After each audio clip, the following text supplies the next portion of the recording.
One of our favorite sponsors is back with us, Sunset Lake CBD. Yeah. If you're looking for CBD that actually does what CBD is supposed to do, look no further than our friends over at Sunset Lake.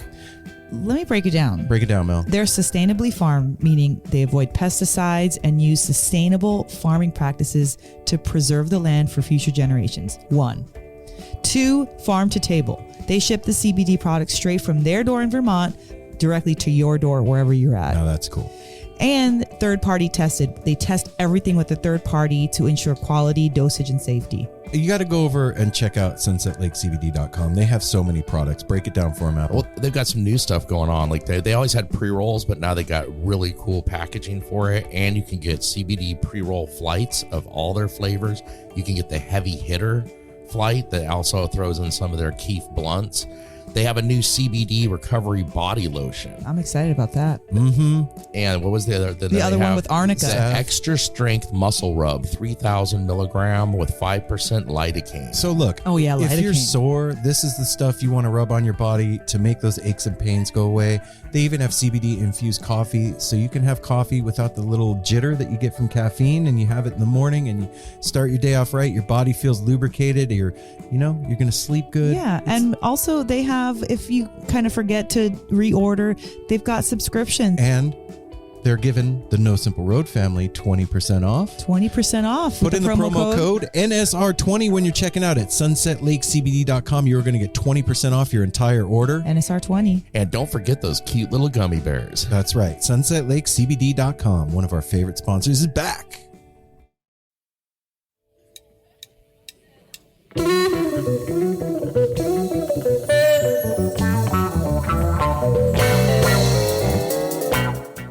Calling all heads.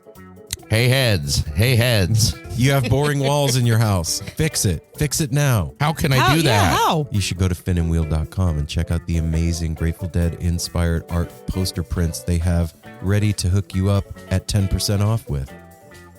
Yeah, they do. They have that. That's a good deal. They How are you do. going to get And that 10% off? You're going to put in the promo code NSR when you check out at Fin and Wheel, and they're going to give you 10% off on all of their prints that are printed on 100-pound cover stock, premium quality FSC certified paper, one of the top print shops in North America.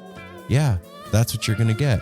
These are inspired by the great outdoors, by cycling, by surfing, by the Grateful Dead. By the And Pacific, by the Pacific Northwest. Northwest. That's Yes. right. And after you put in that promo code NSR, they're also going to throw in some slaps for you. Yeah, so slaps, not boring walls, beautiful print inspired by the Grateful Dead. And helping out the No Simple Road family. Yeah, do that. One of our lovely sponsors is Shop Tour Bus. Shop Tour Bus. If you're not Shop sure Tour what that is, you need to go over and check them out at shoptourbus.com on Instagram, or at Shop Tour Bus on Instagram, Yeah, or you said it shoptourbus.com. I did say it right. Yes, you sure did. These are Grateful Dead inspired t-shirts that are just beautiful. They're comfy. They're kind of cryptic.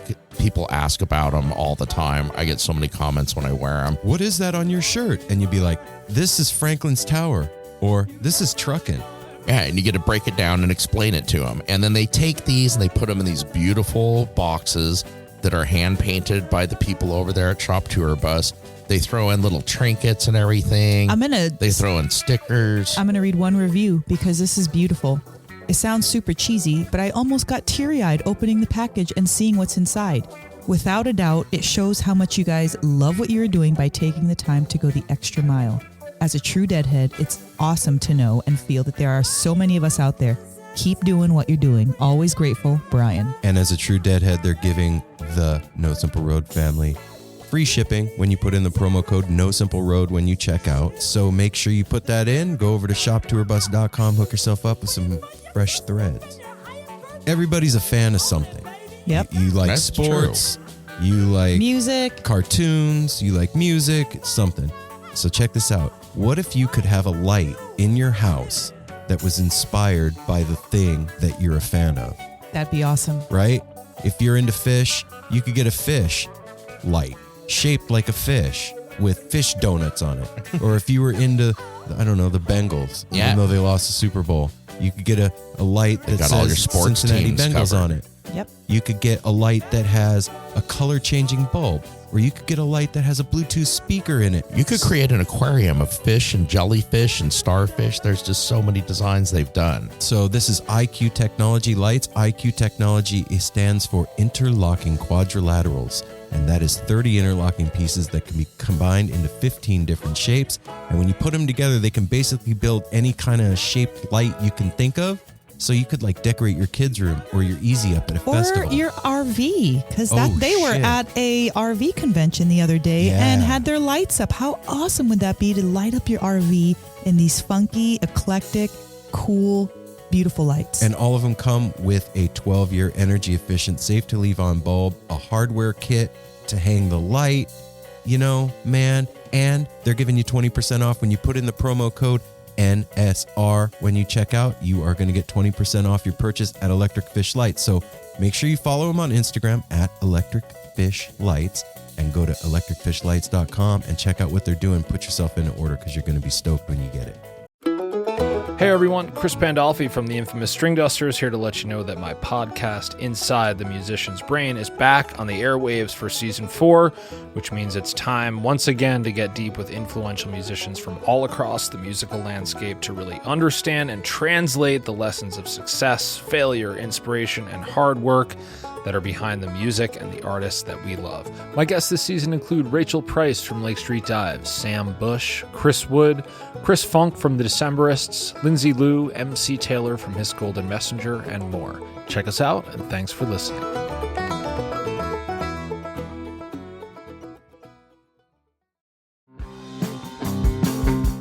We're so excited to tell you a bit about today's sponsor, Music Masters Collective.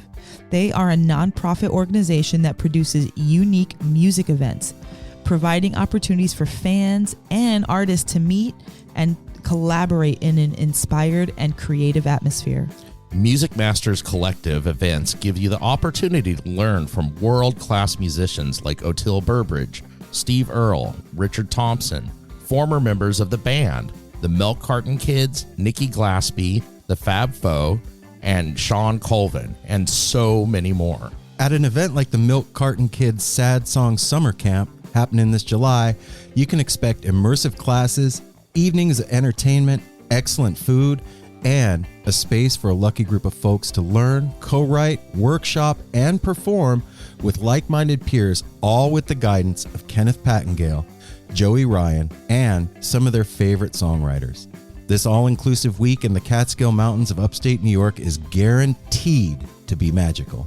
Scholarships are available and spots are extremely limited, so visit www.sadsongsummercamp.com/simple to learn more.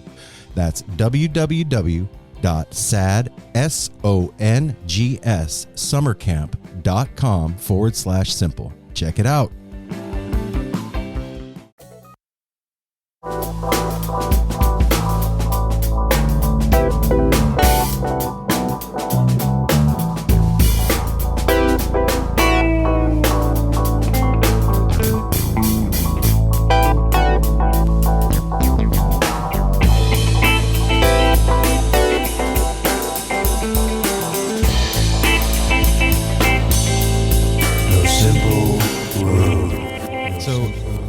Here we are. Hey now, No Simple Road family, we're back with another fun-filled episode with Aaron And Mel. And Apple. And whoever you were that called in a couple of weeks ago and said, hey man, what about the fucking Spunj episode, man? We should play it. We should really play it for this. Okay. Yeah. There was the tepid line call in. So Absolutely. Here, we'll do it right now. Yeah. We'll let the tepid line do its thing. Hey, when are you guys gonna release the fucking Spunj episode? I nailed the voice. Like, it's been good recently, but like, I don't really want to hear from a lot of these people washed up. Like Karina, she's not washed up. She's fucking new, up and coming. But she said, too many times. If someone did kind of, it'd be fucking rough for the episode. So let's do that fucking Spunj. Met you guys in fucking Eugene, which was cool to meet you guys. But let's get the fucking Spunj episode. I feel right. those dudes are they're on their way up. And all right, love you guys. We love you too. But what's with all this fucking like Jamal? Fucking love Jamal. Jamal, what the fuck his name is, AKA. That was great. You already had him on. Why? Spunj. Let's do the Spunj episode. All right, love you. We love you too. We really do. And guess what you're getting this week? you're getting Spunj, buddy. Spunj, baby. Yeah. If I could high five you in person right now, my friend, I would high five you if I could remember who you were. If whoever you are, I'm sure you're listening to this episode because you saw that we're finally releasing the fucking Spunj episode and you're listening. So whoever you are, if you would call back on the tepid line and just tell us who you are, it's a mystery. The Spunj guys want to know.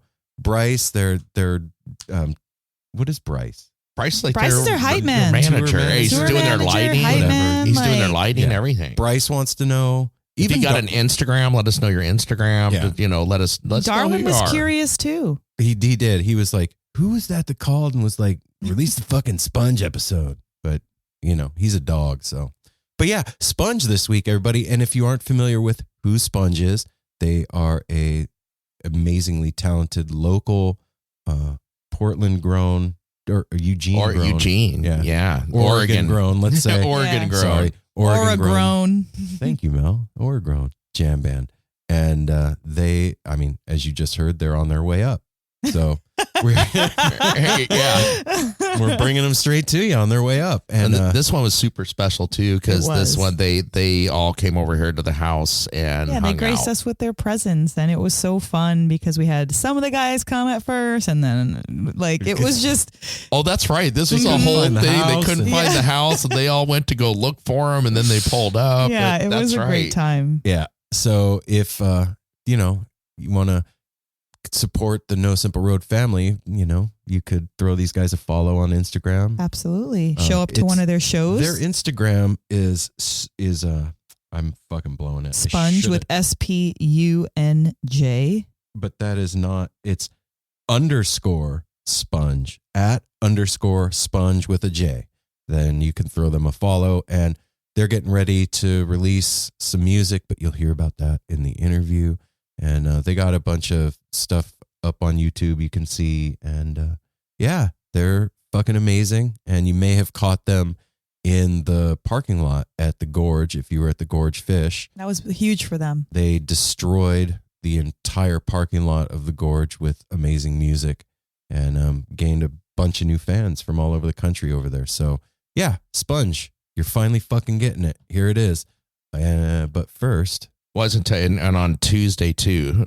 On Tuesday, 2/22/22, their new single That's a lot of "Sanity" is going to be released, and you'll be able to find that on all major streaming platforms. Also, they are going to be part of the Mojo Family Fest. And that is going to be June 24th through the 26th in Washougal. Yeah, Washougal. I couldn't see that L. Washington. So join them there. yeah, and that's another band that's on their way up is Bodhi Mojo, and they are another local Oregon band that is full of talent, and they're going to be on an upcoming episode of No Simple Road as well. So everybody out there, you know, show the Oregon jam community some love and follow these guys and help support them because they are putting in the work and the talent is there. So help lift them up because they're on the ride. Their last, this is going to be on Thursday. Yeah. So on Friday, they are going to be performing in Corvallis. So check them out in Corvallis There it on is. Friday, the 25th. So let's do the business and get everybody to the interview. And then when the interview's over, remember, do not stop the podcast. There's so much left once the interview is completed because you get to hang out with us. It's like a digital campfire. It's like a Sunday morning and it's just us and you, and we're hanging out on the porch or, you know, at a park somewhere, and we're talking about things that matter, man.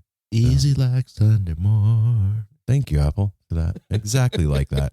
So follow us on all the social media platforms at No Simple Road. Here's the real thing that I should say. Follow us on Instagram at No Simple Road.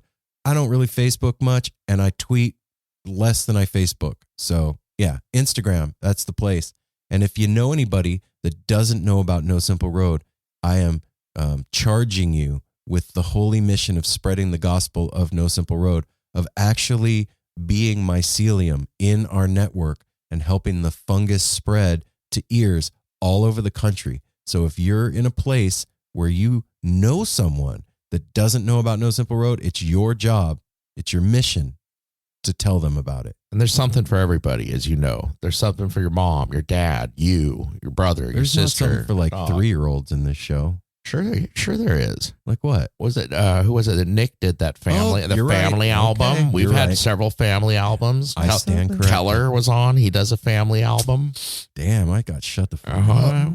What boy? Dang. Go to www.nosimpleroad.com and you know what you can do there? You can go to the merch tab and you can buy No Simple Road merch. And here's a new one. If you're fast forwarding, stop at nosimpleroad.com now. There is a tarot tab at the top of the page. What? And when you click that, you can purchase a 1-hour tarot reading from Mel and I. You can schedule it there on the page, and you will get a 1-hour tarot reading with the Grateful Dead tarot deck, and you will receive an audio file of your reading, and you will also get a personalized playlist based on the cards that we pulled from your reading. So It's pretty put amazing. that in your pipe and smoke it. And we did our first one this past week, and it was better than I could have expected. I have a testimonial from that. Let me see if I can find it. Hold on a Yeah. second. These cards, which we will be coming out with the episode with the two wonderful ladies who created this tarot deck, Liz and Erin. They totally took the pandemic by the balls and created an entire 300-page book and beautiful 78-card tarot deck. And for any Grateful Dead lover who likes to collect stuff, whether you read tarot or not, I highly, highly recommend it because this is still in the first edition. Yeah. And it'll definitely go beyond the first edition. I'll say that. Okay, so here's the testimonial from our very first tarot reading, and it's from Christopher, and he said, Aaron and Mel were fantastic. It was my first tarot reading in a long time, so it was great to get a head's view into what bubbles up beneath the surface. Using Dead-themed deck helped demystify the cards to me and help me find a way to apply their meaning in my life. If you listen to No Simple Road, or Ahead, a friend of Ahead, or anything close, you're going to dig it. Mel and Aaron do a great job of explaining a card's role when it's pulled and really take time with you to appreciate the beauty in a way it all unfolds. If you've been looking for a way to support No Simple Road, this is a great way to do it. Boom. Thanks a lot. So yeah, you can do all that on www.nosimpleroad.com. Just click on where it says tarot and you'll figure it out. You're smart people. I have faith in you.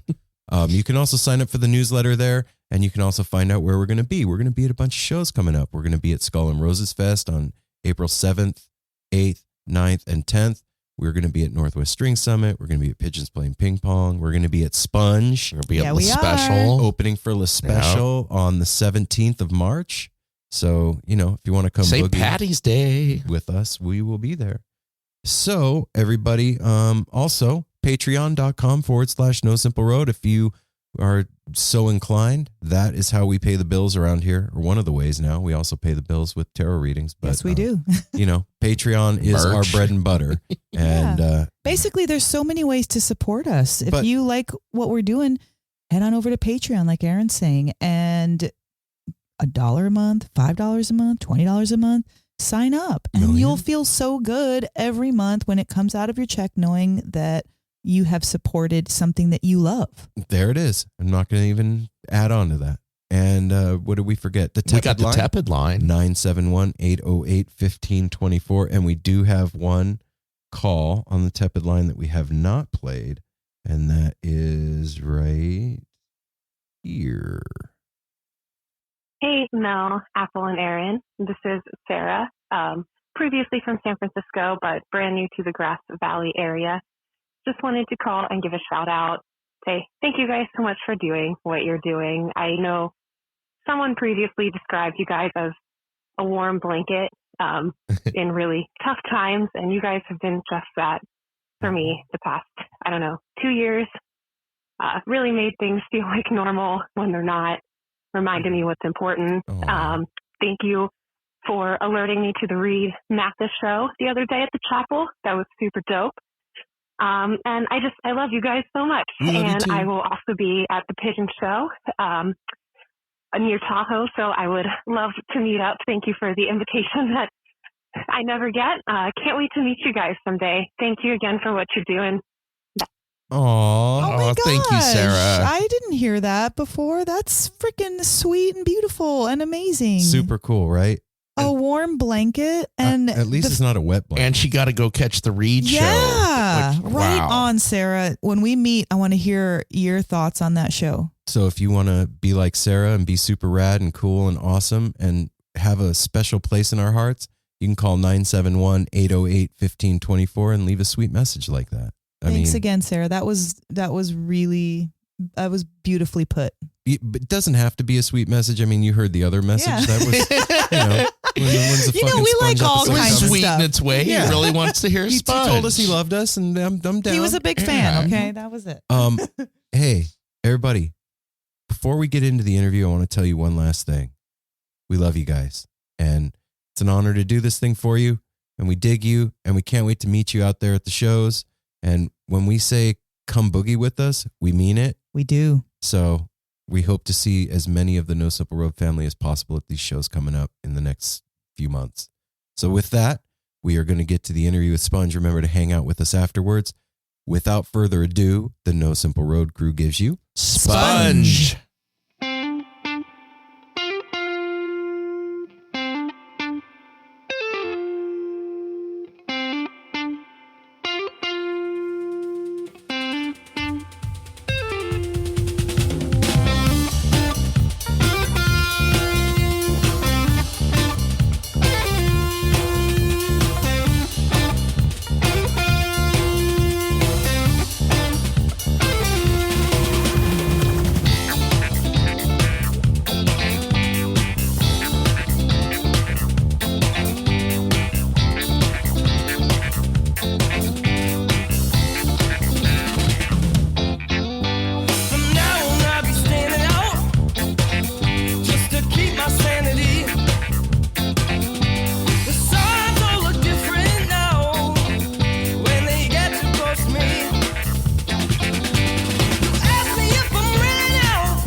let's move. Yeah, where is Bryce? Is he coming back? I don't know if he plans on coming in or Our not. van doubles as a Why would moving that- I think company. he was. Yeah, I think from.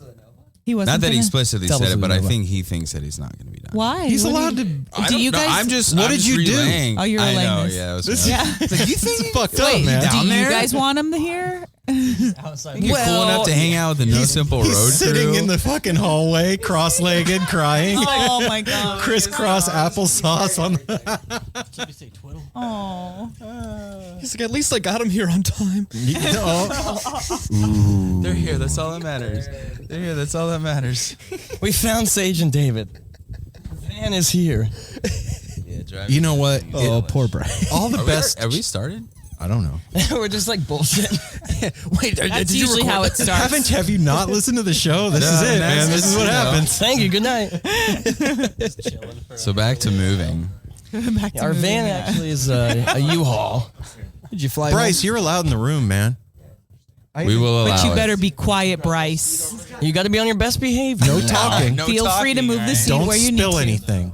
I'd like everybody to just take a quick look. Bryce has got the Callaway sweater on. I know, What a I little noticed it. gentleman. What a little gentleman we have today. General Mills. General. Bryce, what's your handicap?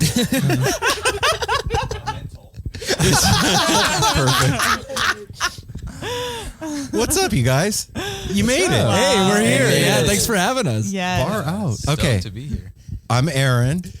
Hi, Aaron. Hey, Aaron. That's Mel. What's up, Mel? What's up? I'm David. I am Josh. I'm Sage. I'm Chase. And I'm Dan. And I'm Apple. All right, we all know each other now. Yeah. Now go around the room and repeat. And we got everything. Bryce is over there. Bryce is in the corner. Bryce is the quiet Bryce band is sitting in manager the sitting corner. over. Bryce, if you have anything to say, just let me know and I'll swing my mic over for you. Okay. Right.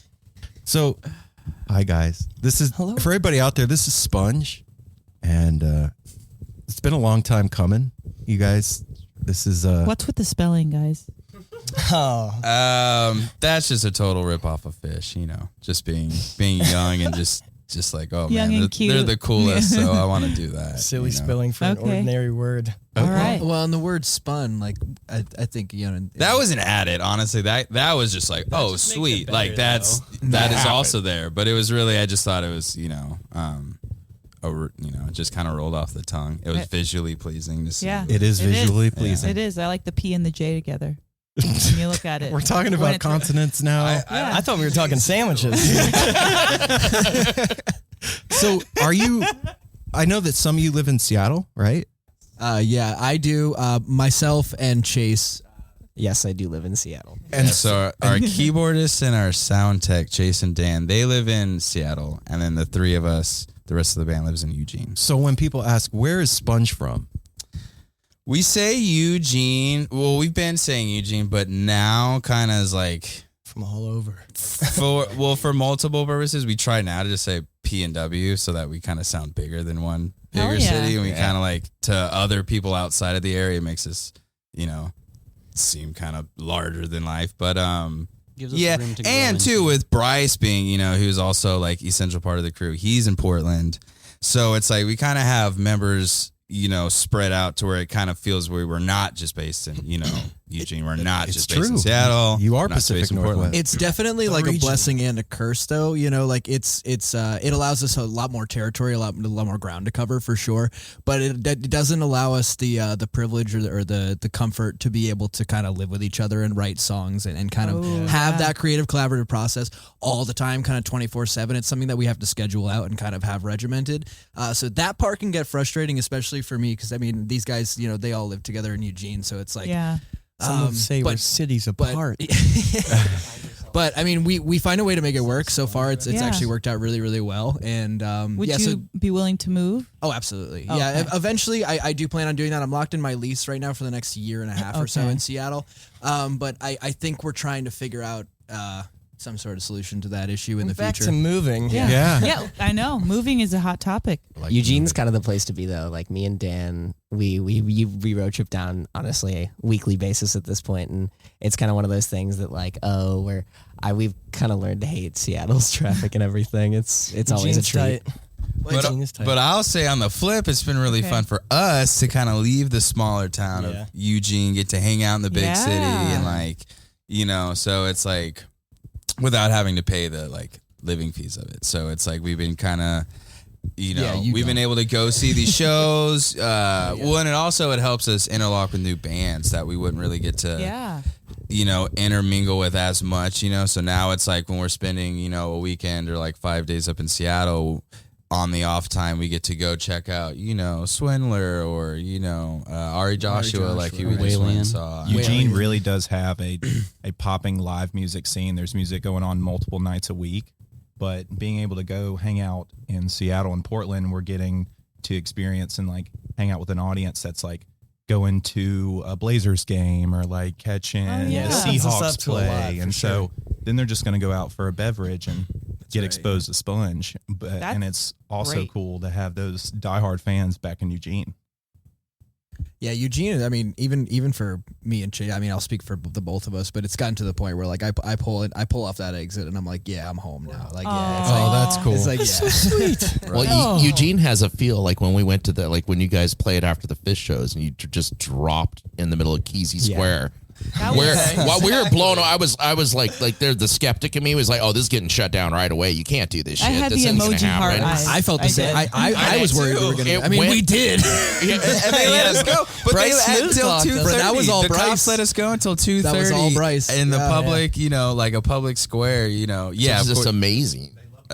Apparently, we were the longest or the latest show in Kesey Square. Apparently, that we were the latest to go. So just Like, for to that put long, it into perspective, to busking-wise. Kesey Square, you can rent out that space from the city, and you can have live music events with a permit until 1 a.m. That's it. And we you did cannot none go of past that. 1 a.m. We did not have a permit. We went to like 2:45 in the morning. No And it was permit popping. generator. That scene over there was fucking popping too. That It was felt really really, awesome. really Those good. were really, really rocking fun for shows. That was I awesome. had a blast. Yeah. So do you think that having members of the band in a couple of different cities hurts you in not being able to cultivate a home audience, or do you think it helps you because it spreads you out and you can do that in more than one place? It definitely helps. I think we're spread out, and we still have a really good fan base in Eugene.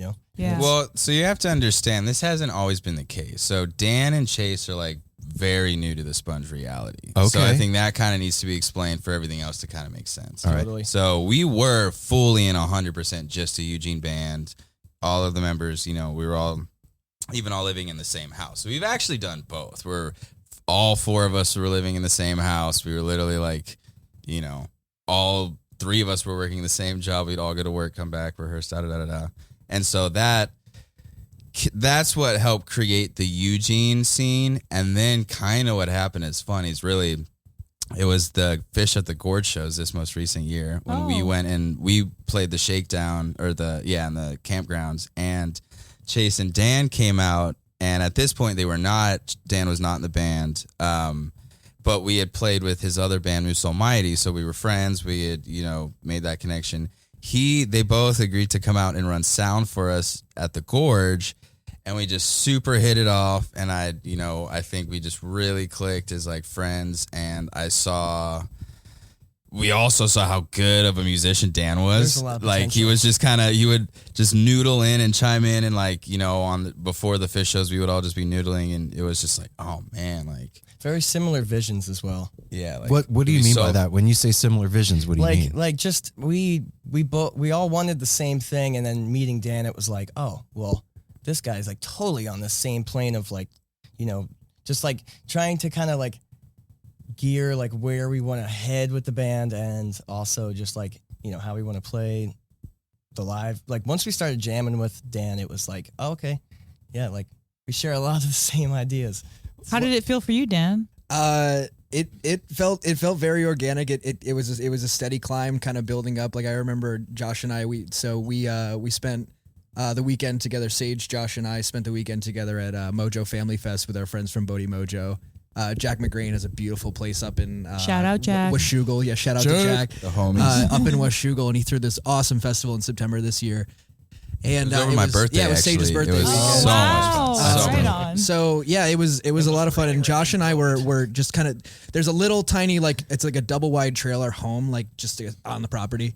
And Jack let like a couple of the homies and like the VIPs like of the festival like into the house just to like take a shower and like go to the bathroom and like hang out in the kitchen. Me and Josh were in the kitchen probably talking till like 6-7 in the morning one day. Oh my God. And just like and like we were just so excited. We were talking about like jams and like just music and like gear and tone and everything like that for like a many hours, and like it just kind of clicked. Like I gotta play music with these guys. Yeah, no, yeah. And it wasn't like 2 weeks later that I was just like heading down to Eugene to join the band. Are you in both bands now? Or So I still play in Moose Almighty in Seattle, and so our drummer Kevin and we run a studio out of Seattle, Mandarax Studios. That's where we just recorded the EP.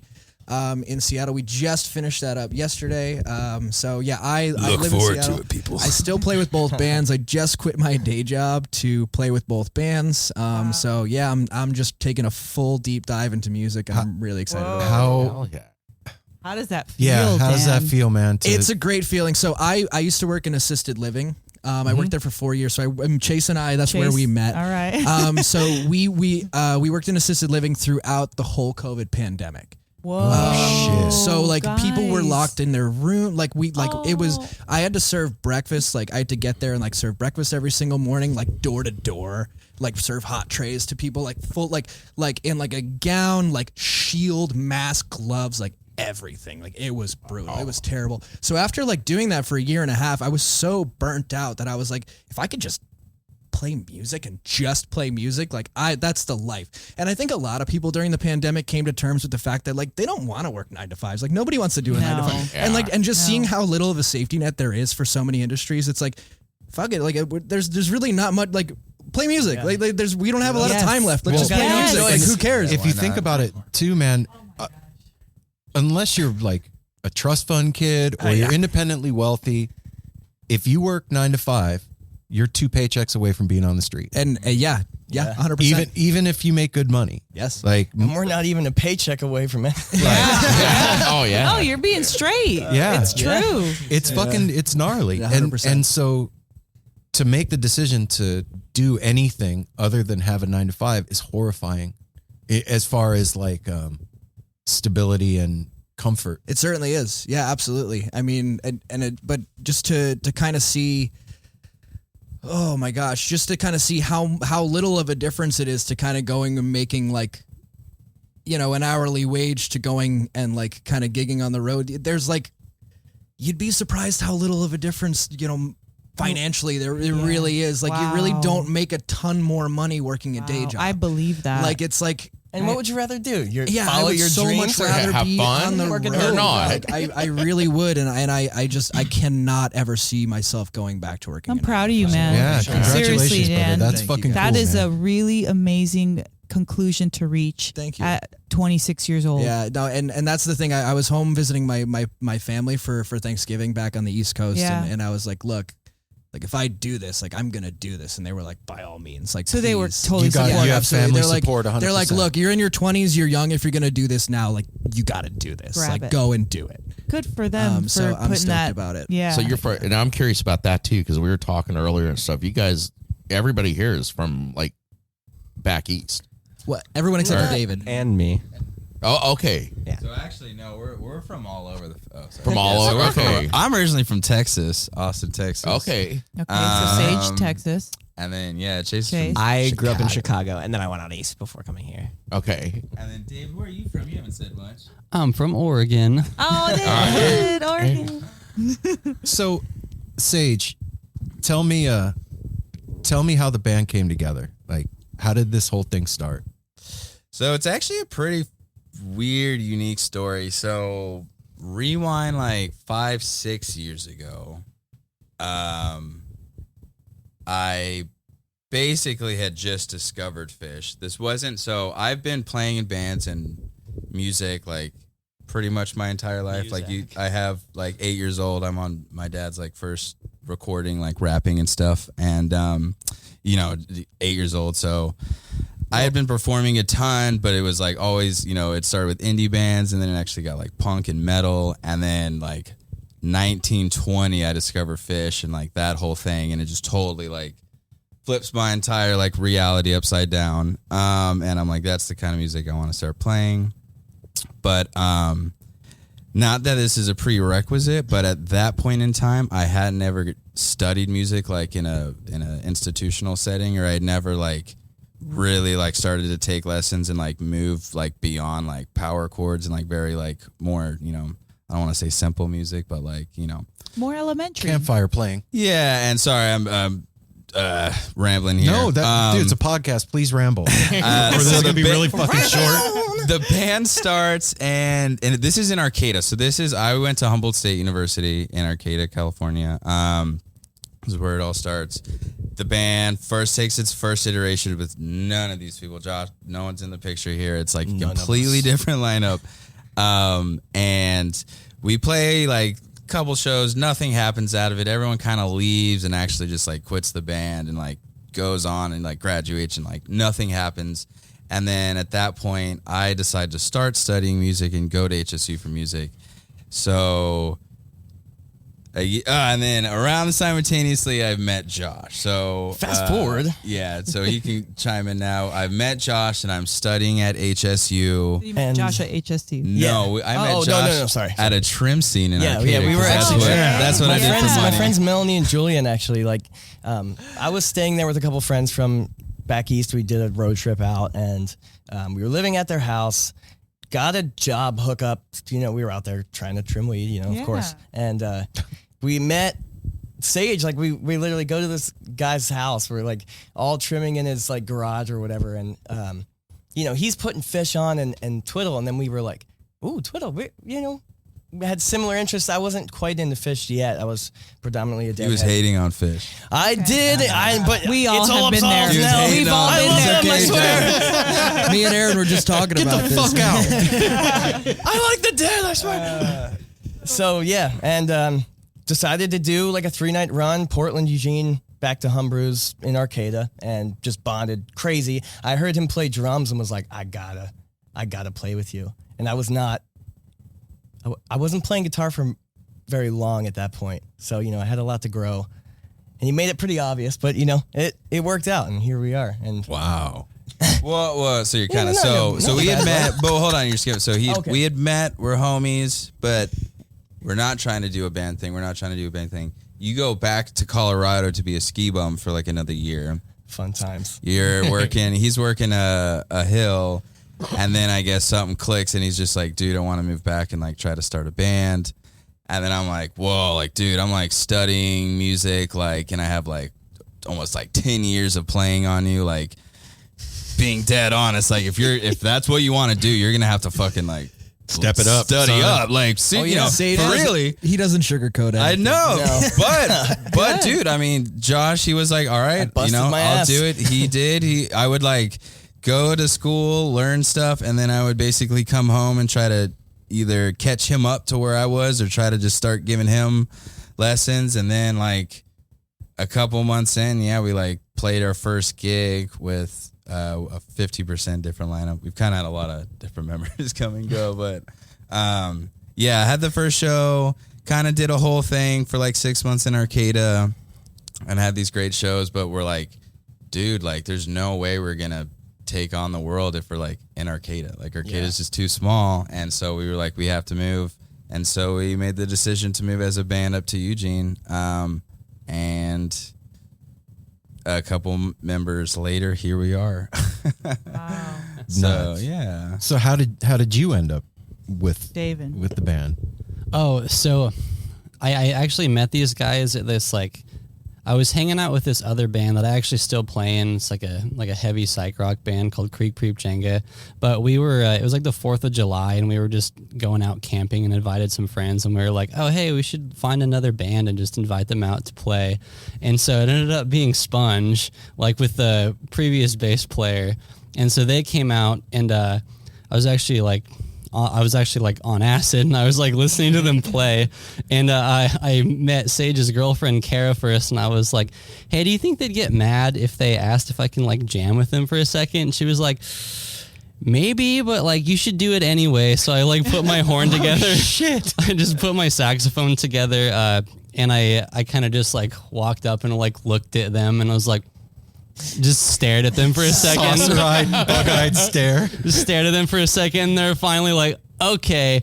And I think I played on a song that was called Love Me, and just took a saxophone solo, and I was like, damn, these guys are really fun to play with. These guys are really good. And it wasn't for a few months, so I kind of became friends with them. And then a few months later, they were looking for a bass player, and I was like, hey, I also play bass. Like, can I hang out with you guys, play some music? You just wanted to play with them. Yeah, I was like, these guys are cool dudes. Like, they play really good music. Right I would on. love to play with them, you know? So you mentioned like being into punk rock and stuff, Sage, and going to your first Fish show. What was your first Fish show? It was the first night of the Baker's Dozen. The first 3 nights were my first 3 shows. Okay. Yeah. All right. So in 10 words or less, no, I'm just kidding. Oh man, I mean, so like I feel like I can like so the first Too many words, besides too many Fish, words. I think there's like 2 other experiences where I remember just completely having my like reality blown, you know, just like, oh, I didn't even know that this like existed on the planet Earth. Like how have I not known? And it was the first time I went to a punk show and I saw a Black Flag, and it was the first time I saw an audience participate with the music. It wasn't there to stand and watch, you know, like, and I had seen so many bands at festivals and indies, you know, stuff, and like, you know, but it was always to just kind of observe them play the music live, you know, which is so funny to think now. It's like you go to see the show just live, for the studio album, but live.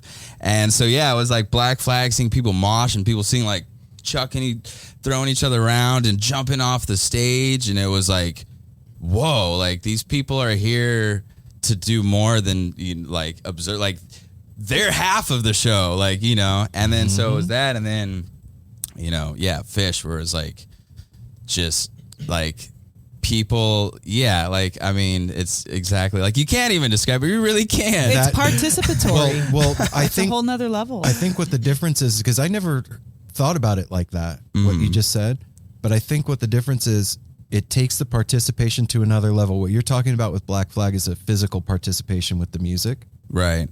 Fish is physical and mental participation with the music. Totally. Because Yeah. It's like even a step further. It's a psychic connection. Almost spiritual. Yeah. That's definitely happening. Definitely. Yeah. Definitely. I never had heard it put like that. And Definitely. I always thought definitely. like, definitely. Definitely. I always thought my first Dead experience was so transformative. And I mean, that's what this show had started out as, like me trying to figure out what the fuck happened 30 years later. Could someone explain? Yeah. Can somebody please break it down? But like, that makes a lot of sense, man. And if you're not expecting that to happen, and I guess how could you expect that to happen? Yeah, you if can't. you don't know. You can. Even if someone tells you. Even if someone, like, I can, you know, bring someone to their first Fish show and be like, dude, it's going to be so sick. It's going to be amazing. But, like, it's not until they feel that roar and they hear or the light show or whatever it is that, like, you know, and that's, I don't know about y'all, but that's always been the cool thing, is the one thing that the person that really stands out to, like, a first timer, you know, whether it be like, oh, dude, the lights. It was the lights for me. Like, man, those lights. Or it was like, oh, it was that one song. Like, when they went to the. So what was your one thing?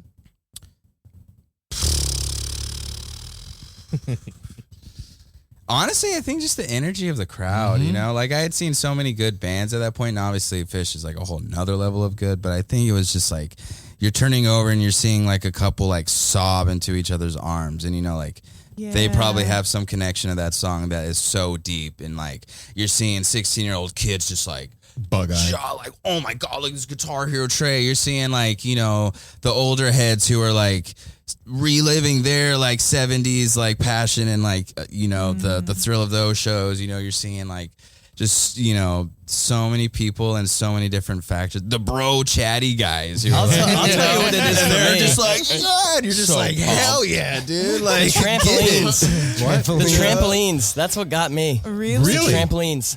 But aside from all the musical greatness that is Fish and everything else that we've covered, the trampolines was the one thing that I was like, oh my God. Why? Why that? Well, just because it's just such an original, silly, awesome, amazing having so much thing. fun. They're just bouncing on trampolines while playing their instruments. And it was just, I obsessed with Fish since I moved out to, live with Sage, and the Spunj, whole germ was, taking over us, I guess. Well, me too, I guess. But They call it the fever. yeah. I just, watched videos and videos and videos, and I saw AEM and I was like, that's it. Okay. Like, I remember actually That's specifically going to Sage and being like, they are the greatest band of all Dude, time. it's funny that you say that. It wasn't the trampolines for me, but it was Yem for me. That was that was actually the first Fish song I ever heard, and I like still remember like being in the chair, hearing it, and just being like, dude, wait, this is like a classical music in a band. I was like, what the I literally was like, what in the hell? I turned to Apple, I go, we just saw every style of music in one song. Oh yeah. Oh, it's huge. It's a big song. Yeah. And It's fantastic. And like you said, they're fucking jumping on trampolines, and Trey's playing Mike's bass from behind, and like the whole thing that happens, it's nuts. And to hear the whole crowd singing every song and everything. We're just like, what the fuck? That too. And like you said, the bros, like everything that's going on. Like it's like there's so many, not cliques, but so many different people all involved in it. And like we didn't like it till we finally saw them live. I thought the lyrics were silly. It seemed like an inside joke that I didn't get almost. That was the same for me too. Didn't like Trey's voice. Didn't care for his voice a whole lot. I like his voice. I know. These are things that, and then it's like I went and saw him live, and it was like, oh shit, we've been missing out on 30-something years of music, and we're still playing catch up. It's funny that you bring. Sorry, David, go ahead. Sorry. Yeah, I was like, that was what got me. I hadn't been super into Fish, so like I checked their music out and stuff. So my first show was actually the Gorges. Like I went to the Gorge. That was my first Fish show. So and that was played a few lot. of these was your first. Okay. It was incredible. I was not prepared for like walking over the hill. It's my first time at the Gorge too. So just like walking over the hill and seeing all of those people and how big the stage was, I was like, oh, how high were you? Pretty high. Okay. Pretty high. I was fairly high. I was high the first night and then sober the other two nights so that we could play the nights show. we took it easy. But yeah, it was crazy. I was just the beauty of the landscape and seeing like just how huge that stage was, and just getting to like get so close to the stage because we waited in line for like, I don't know, like 4 or 5 hours, maybe 6 hours before for the wristband. So we got like way down on the floor on the first show. And they had turned like off the water spigots too. So we had to go and pay like $30 for those, what are those canned death water? or whatever? Liquid death things. That was a needed point to be added. So I want to. I feel like we have to point that out. Yeah, I want to tie together two things because Sage mentioned the crowd energy, and then Apple mentioned that because he said that the lyrics were kind of silly and like it just kind of took a little while for you to get to it. I personally didn't really resonate a lot with Tom Marshall and Trey's lyrics until very recently. I kind of also thought they were pretty ridiculous. My first show, MSG 2013, was New Year's, and they did a Gamehenge set like in the second. Oh, you were but my first show, I'm like, what is this nonsense? Like about like lizard people and like who are these? And all these people around me are losing their minds like they've just like found the Holy Grail. Because they did. And they did, and I'm just like, I'm gonna turn to my buddy. I'm like, this is a really great show. Like I'm having a great time, but like, really, why are all these people like? I feel like you're not in on the joke. No, and I'm like, I feel like I'm at like a cult like thing, and like I haven't gotten the initiation. Yeah, you haven't yet, drank the Kool-Aid yet. Exactly, and I'm like, what's happening? And now all these years later, I'm like, if I had seen that set now, I would have lost my mind. But like, just you watch like all these like grown men, like 40-something years old, just like hearing these dudes sing about lizards, and they're like, just like losing their minds, and I'm like, what's happening? Like I took a bunch of L that night, and I was like, this is the strangest experience of my life, but like, I will never stop seeing that band because of that night. It was so incredible. I was like, this is the most powerful force on the universe. Like, just to watch this band and this performance and this event just take a hold of like 30,000 souls and just like fucking just like you are here, like, and you're not going anywhere. Definitely. And it's like, What was that, Dan? Okay, good. Well, now you realize now it's like, oh man, I was at one of those shows that everybody talks about forever. Dude, yeah, and now I can drop that on people, and they're like, Whoa. I knew exactly what he was talking about. I was like, oh. Yeah. So you just brought up something. You talk about like that thing that takes over the crowd, right? So back in the day, like Bryce was telling you, I went to those Omni shows and like there was let me back up. okay. I'm gonna get this is a long explanation to get to something. Settle in, Stick kids. with me. Thank you. So in the Bible, Oh my gosh. right? When the Jews are wandering in the desert, they set up the tabernacle, right? And the ark is there. And when they set everything up just right, the Spirit of God comes to the tent and like gives them their shit. Okay. Right? Okay. Following where I'm at. Absolutely. Okay. Yeah. So that thing wasn't down the street. It was there in the tabernacle, right? And it was because of all the machinations that they did that day. They killed the ram and they fucking whatever they were wearing and how they set everything up and blah blah blah. They opened with chalk dust. Yeah, they smoked the heady crystal. Yeah. Exactly my point. So check it out. So that spirit is it's local. You know what I'm saying? Absolutely. And over the time that I've been in the scene, I have seen that thing go from place to place. I've seen it like leave a band. Right. For a time, like you were saying in 2014 with Fish, when they're just that's my opinion. Summer tour wasn't super hot. Right. It moves around, that thing. I don't know what it is. Right. I don't fucking pretend to have the answer to that. But I say all that to say, in the last year, I felt something at the Fish shows that I haven't felt since back in the day. And I think that spirit or whatever that is back sitting with this crowd. I could not agree more. Yeah, no, I've been saying this I was saying this to my brother. I was talking to my brother on the East Coast pretty recently, and I've been saying it to a lot of my friends now. If you haven't seen this band yet, or you haven't seen this band for a while, you need to go see this band again, because they are doing things that you haven't seen before. You haven't seen any other band do. The jams are so much better. They are so comfortable. The energy is just, it's incredible. It's crackling. It really is. It's something else. But so as a band, for you guys, when you go and you see something like that and you take that experience home with you, how do you translate that into playing the music that you guys play? A lot of inspiration. A lot of inspiration from all four of them. It's about evoking a feeling. I think it's about a range of emotions on stage. I think there's a lot of emotions that we as a band feel on stage every single. Sometimes, from frustration to pure bliss.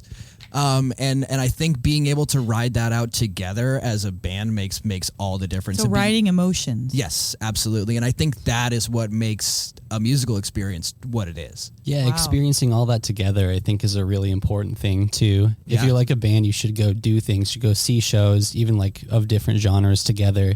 And I just think it's really important to experience that together, because then you go back home or whatever, you go to rehearsal and you're like, okay, let's take all of that inspiration. Mostly it's just like the drive too. Like when I see live music, I'm like, oh shit, like I got to get it together. Like I got to get better. I got to practice. Like let's go and do stuff. Well, they say that about like the best Broadway shows, best films, the best any performance, the best anything is like, I laughed, I cried, I did this, I did that. It's like if you feel everything in a performance, that was a great performance.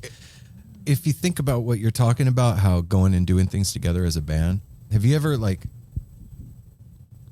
seen like two clocks next to each other that are out of sync, and you set them next to each other, and without you doing anything over a period of time, those two clocks will go into sync with each other? It's called entrainment. Same thing happens with people, right? Definitely. Energetically, that happens with people. So if you're playing music when you go on stage and start playing, what you're bringing to the stage is your talent, first of all, your emotion, but you're also bringing like how much you practiced, your muscle memory, and your connection as a group of people, right? And at some point, your talent and your muscle memory have an end point, right? You've only gone so far. So at that point, that's where the connection, the entrainment takes over. That's the group mind that, you're going to change keys without having to tell everybody or slow it down or whatever it is. That's how that happens. And the more you guys go do other shit together, that connection gets stronger and stronger, that psychic, whatever it is, thing. And not to speak too much, but I think that's 100% true because I think the moment that we sat down as a 4-piece and started to jam, I felt infinitely closer with these guys. Oh, yeah. And I have felt ever since. And every time we ride those musical peaks together, I feel like we're just kind of, there's just a lot more, it's like a cosmic understanding of one another. If that makes sense. Yeah. It's pretty bizarre because like the more we learn about how we play, I feel like we also learn more about each other. And the more we play together, the more we learn about each other as well. Yeah. Well, that's what we've talked to a lot of people, and so one thing we hear all the time is because a band, like a friendship, it's a relationship. Yeah. It's a marriage. It's a family. It's a and doing those things together is essential. Like doing everything, having meals together. Yeah, and that like that. Sitting around watching a sappy movie together, so you all have the same experience together. Yeah. Wow. I never thought about it like that. Like even watching a movie. Yeah, together. like everything. It's kind of like our household, how close we are. We're, it's. I don't even like you very much. I mean, neither. Shut up. Oh, no. I have to deal with so much around here. Yeah, you do. Yes, you really do. You participate a lot now, too. You used to deal with a lot. Now you're the ringleader. Now you're the dealer. Yeah. Well, no, it is a commitment. And like what we're doing, we've decided that we're going to commit to living together and like whatever this show brings us. Even before we had the show, we were already established a life together. We're like, okay, we're all moving up to, Oregon together. It takes a grow lot. Old and die together. Yeah, it takes a lot. And to your point, David, of doing more things together, that is a huge commitment, even beyond like playing. Like you guys already decided to be a band, but now you're deciding to spend more time together and be more committed together. That's huge. Yeah, I think people can kind of feel it if you're not friends on stage, if you're not like familiar with each other. Like I've definitely gone and seen bands that you could kind of feel that the energy wasn't there. They're like, I'm just doing this because I want to play music or something, but I don't really hang out with these guys outside of practice or outside of playing. And you can tell though, you can always tell. Absolutely. Apple had the good fortune of knowing a roadie back in the day for the Dead. And got to like be back. Worked for Bill Graham Productions. Got to be backstage at a bunch of shows, and tell him like how it was backstage towards the end. Towards the end, last year '95, going backstage, it was they were cordoned off like Jerry. Nobody saw Jerry, not even the rest of the band. He was there. There was like a tarped hallway when they came off stage. He went down that hallway into his own tent. Everybody went off different way. Everybody like went their own direction. They weren't even really hanging out at that point, which was kind of weird. It was weird backstage. I didn't want to be back there. I hung out for a little bit. Was like, this is just weird back here. And we go back out with the crowd because that's where it was happening. So it was dissolving a little, the friendship. Wow. But I mean, too, what I will say to that is, I can totally understand like being on the road and as intensely as those guys were, like it's really, really hard on like, it's not like the human body and just like mind, like isn't really built to be constantly traveling. Like we're like, we hunker down, we create communities and we settle, we're not really like on the road 365, like, so, yeah. I mean, obviously, Milo thing is I totally get it. And probably and that was a super moving city back then. I mean, they were responsible for so much was expected. I think that's of them. why he was so resentful, though. You know, that's what I read a lot about. Is like Jerry was so like I think that's why he had so much weight on his shoulders. Like he felt responsible for the livelihoods of like hundreds of people, like to be able to continue touring. He didn't want to continue touring. He just wanted to scuba dive in Hawaii and eat cheeseburgers for the rest of his life. That's a lot of pressure, though. It is. You know? It's way too much And pressure to put people on thought somebody. he was God, Yes, literally. 100%. He was like, deified to a fault for sure. So my Do you imagine the pressure, you guys? If that like, Oh, or like the shit. Beatles, they come screaming at you with so Passing much out. energy and wanting to just touch you or whatever, and that does something to you. It just hollows a person out. Yeah, man. Even, no way, even I'd just fucking the- start a rad cult. I would we're going on this Captain Beefheart. partying. You'd have fun little cult holidays. Let's go. Pizza Tuesdays. Aaron just made a new holiday. Like that Yeah, literally slouch. just happened. Yeah. So my stepdad back in the day was Siegfried and Roy's manager. What? Yeah. And I've got pictures of him backstage at those 95 shows with Jerry. And they were talking about the Dead doing a residency in Vegas. Jerry wanted to get off the road and they were going to do a residency in Vegas and just stop touring and just play there year round. And that's where it was headed. And it never materialized because Jerry split. Oh man, Wow. dude, see, I struggle with whether or not that would have been better. What would it have been? Well, so I worked at assisted living, like I said, so I know a lot about Elvis. I talked a lot about Elvis for a really long time. Elvis was one of those Vegas residency guys. Right. That dude Yes. played 2 or 3 shows a day. Right. Every single day. He was playing about 1,000 shows a year. That man did not leave the 56th floor of the MGM hotel. Yep. He stayed there the whole time. He could not leave. That's a sentence I wouldn't wish upon my worst enemy. I can't imagine and I know the Dead probably wouldn't play that many shows, of course not. Like, but that just seems awful. Yeah, that is. That bad. sounds Does not sound. Yeah, you're now So Kane. Vegas, It's really? That's where your residency is? Yeah, in the desert too. Like, not somewhere You're in cooler? prison. Double bill, Vegas? Grateful Dead, Carrot It's Top. just fun being on the road. Being on the road is like, honestly, aside from playing the shows and being with all these guys and stuff, I really love being on the road. You do? What Yeah. about being on the road is it that you dig?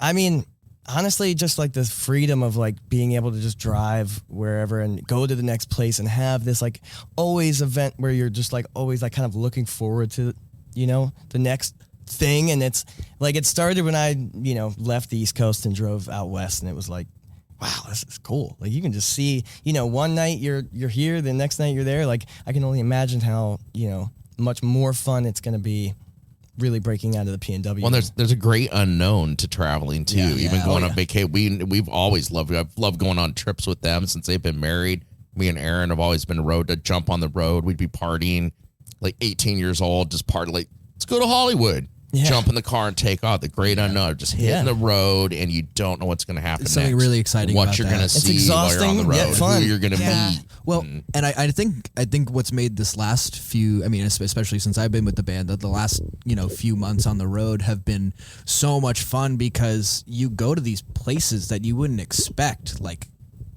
Bend, Oregon or Grants Pass, and just these people show up with this energy that you would not believe, and like these crowds just in the middle of nowhere in Oregon are just so fantastic, and they really bring the love, and I think that's what makes being on the road just all worthwhile. It's like because I mean It's not always like it's that. not always like we put a lot of hard work in to get there. yeah, exactly. definitely. And that's the thing is like I said, it's all glory for me because I've been with the band for 2 months and I can imagine.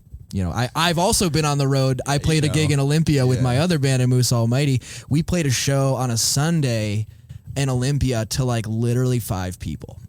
And then like by the end of the show, like there was like just like a couple left because we played 2 sets. They were like, play another set. We were like, for you two, like really? You gotta do it for him. Carl, go home. You gotta do it for So those we 2 did. people. We were like, Dan. whatever, man. Past your bedtime. So yeah, we just That's played a whole 2 new other set. potential Yeah, fans. exactly. Aaron was like, hey man. Imagine being those 2 analytics people though right that there. just get like a personal show. Yeah, they were digging probably it. made their like whole week. I'd feel very awkward. It was super awkward. I hate being Would in you? empty. I hate being in empty rooms for Yeah, me bands. too.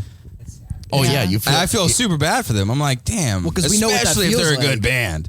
Like, dude, I've seen killer bands like the Empty Rooms when they're like East Coast coming out West first time, and you're just like, yeah. ugh, like you guys are too good for sucks, this. yeah. Like, do y'all know Consider the Source by chance? You heard of No. them? Fire. Okay. They're insane. So good. Check them out. Consider the Source. Really, really interesting and cool music. Like some of the most like unique music from a band out there. Yeah, and they came and played at Arcada. And it was like 5 people, and they were all my friends that I had invited. And see, that and blows I was my just mind. like, I yelled, I was like, they're "You guys deserve us." fantastic. Wait, I'm like, I'm so sorry, and they were like, "You're fine." Like, let's. Well, because have when fun. I grew up seeing Consider the Source at festivals on the East Coast, like Yeah. they're at a bunch of festivals on the East Coast. Yeah, East and Coast are huge. and they have huge audiences. So they play yeah, to it was 5 people. It was like, what the fuck? So I'm sorry. what do you do if that happens to you guys? What do you do? Oh, you shred it. You play. Yeah, You just play play. like you're playing to 100 people or 1,000 people or whatever. You know. Like it's our You first blow or those, last show. You make it so that 5 years from now they're like, dude, I saw those guys in a room full of 5 people. Dude, I saw Tool You know. open for Blind Melon. Wow. In a dank, shitty bar in Vegas. Exactly. You know what I mean? With That's such like a cool story. 9 people there. Really? Yeah. I love Tool. opening for Blind Melon. That's the kicker. Opening for Blind Melon. Did James What Maynard year was Keenan that? still sit behind like a wall while he did that? No, he was right up. I was like this far from Maynard the whole show. And when the show ended, like nobody knew who they were. This is like Opiate, I think, was the one that was out. The very beginning. Like Yeah, 92. seriously, that's And, early. And I turned to my friend Rico and I was like, those guys are going to be fucking huge one day. And he looked at me, he was like, no fucking way, they suck. He's eating those words. Yeah, he's got his foot in his mouth. But you know, man, it's not easy. There's so much music out there. There's so many bands out there. The jam scene since 2015, since Fare Thee Well happened, something energetic cracked open and the jam scene started to flow again. It was getting weird there for a little while. And 2015 happened, that show happened, and all this music started pouring out. Dead and Company. Yeah. And so how, as a band, do you distinguish yourself from the other bands that are out there besides like talent and musicianship? How do you distinguish yourself and set yourself apart? We try to, not be as derivative or too derivative for that matter. But how, Josh? How do we do it? By writing songs and being super ADD about mashing genres together is the first thing that comes to my head, at least. Anybody else? Well, so what I personally say is, for me, it's more just a matter of, how do I say this in not a corny way? Like, not Say it looking corny, within, fuck but it. like I mentioned, Fish and jam music has only been in my reality. I'm 25 now. I've discovered it at like 20, 21. But I've been making music, since like 13. So for me, I feel like it's pretty easy for me not to, when I write, I'm still coming from a place that isn't too heavily saturated in Fish. And like, I didn't grow up like, those aren't the melodies that like my just like internal head like will go to, and like, so for me personally, I find like, if I'm just like, oh, let's just go heavy, that's a pretty easy way to kind of make us stick out. If we just like go to like some Phrygian heavy metal stuff, it's like, all right, like, Or even hip hop influences. Well, I think what one thing, and I can say this as somebody who was a fan of Spunj before I joined Spunj. I think the thing that really drew me to these guys was the fact that there's so much different influence in the band. Like, I mean, Sage grew up, his father's a reggae musician, so Sage grew up in the studio with reggae musicians, and he's also like really big into electronic music, really big into heavy music, punk music, et cetera, et cetera. Josh is like a big Deadhead. He also he plays the bluegrass really, really well. So like you have a lot of that.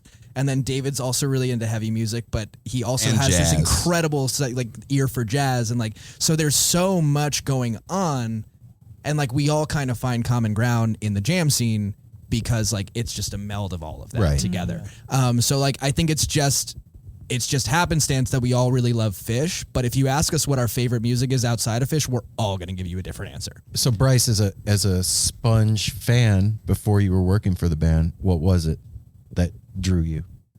What drew me was the same aspect of like seeing a band before they were huge, and you know, scourging around Fish lot and seeing a local band and going and hanging out, and with my friends being like, yo, I'm seeing these guys play at other campsite. I was like, these guys are gonna be playing Red Rocks in a few years.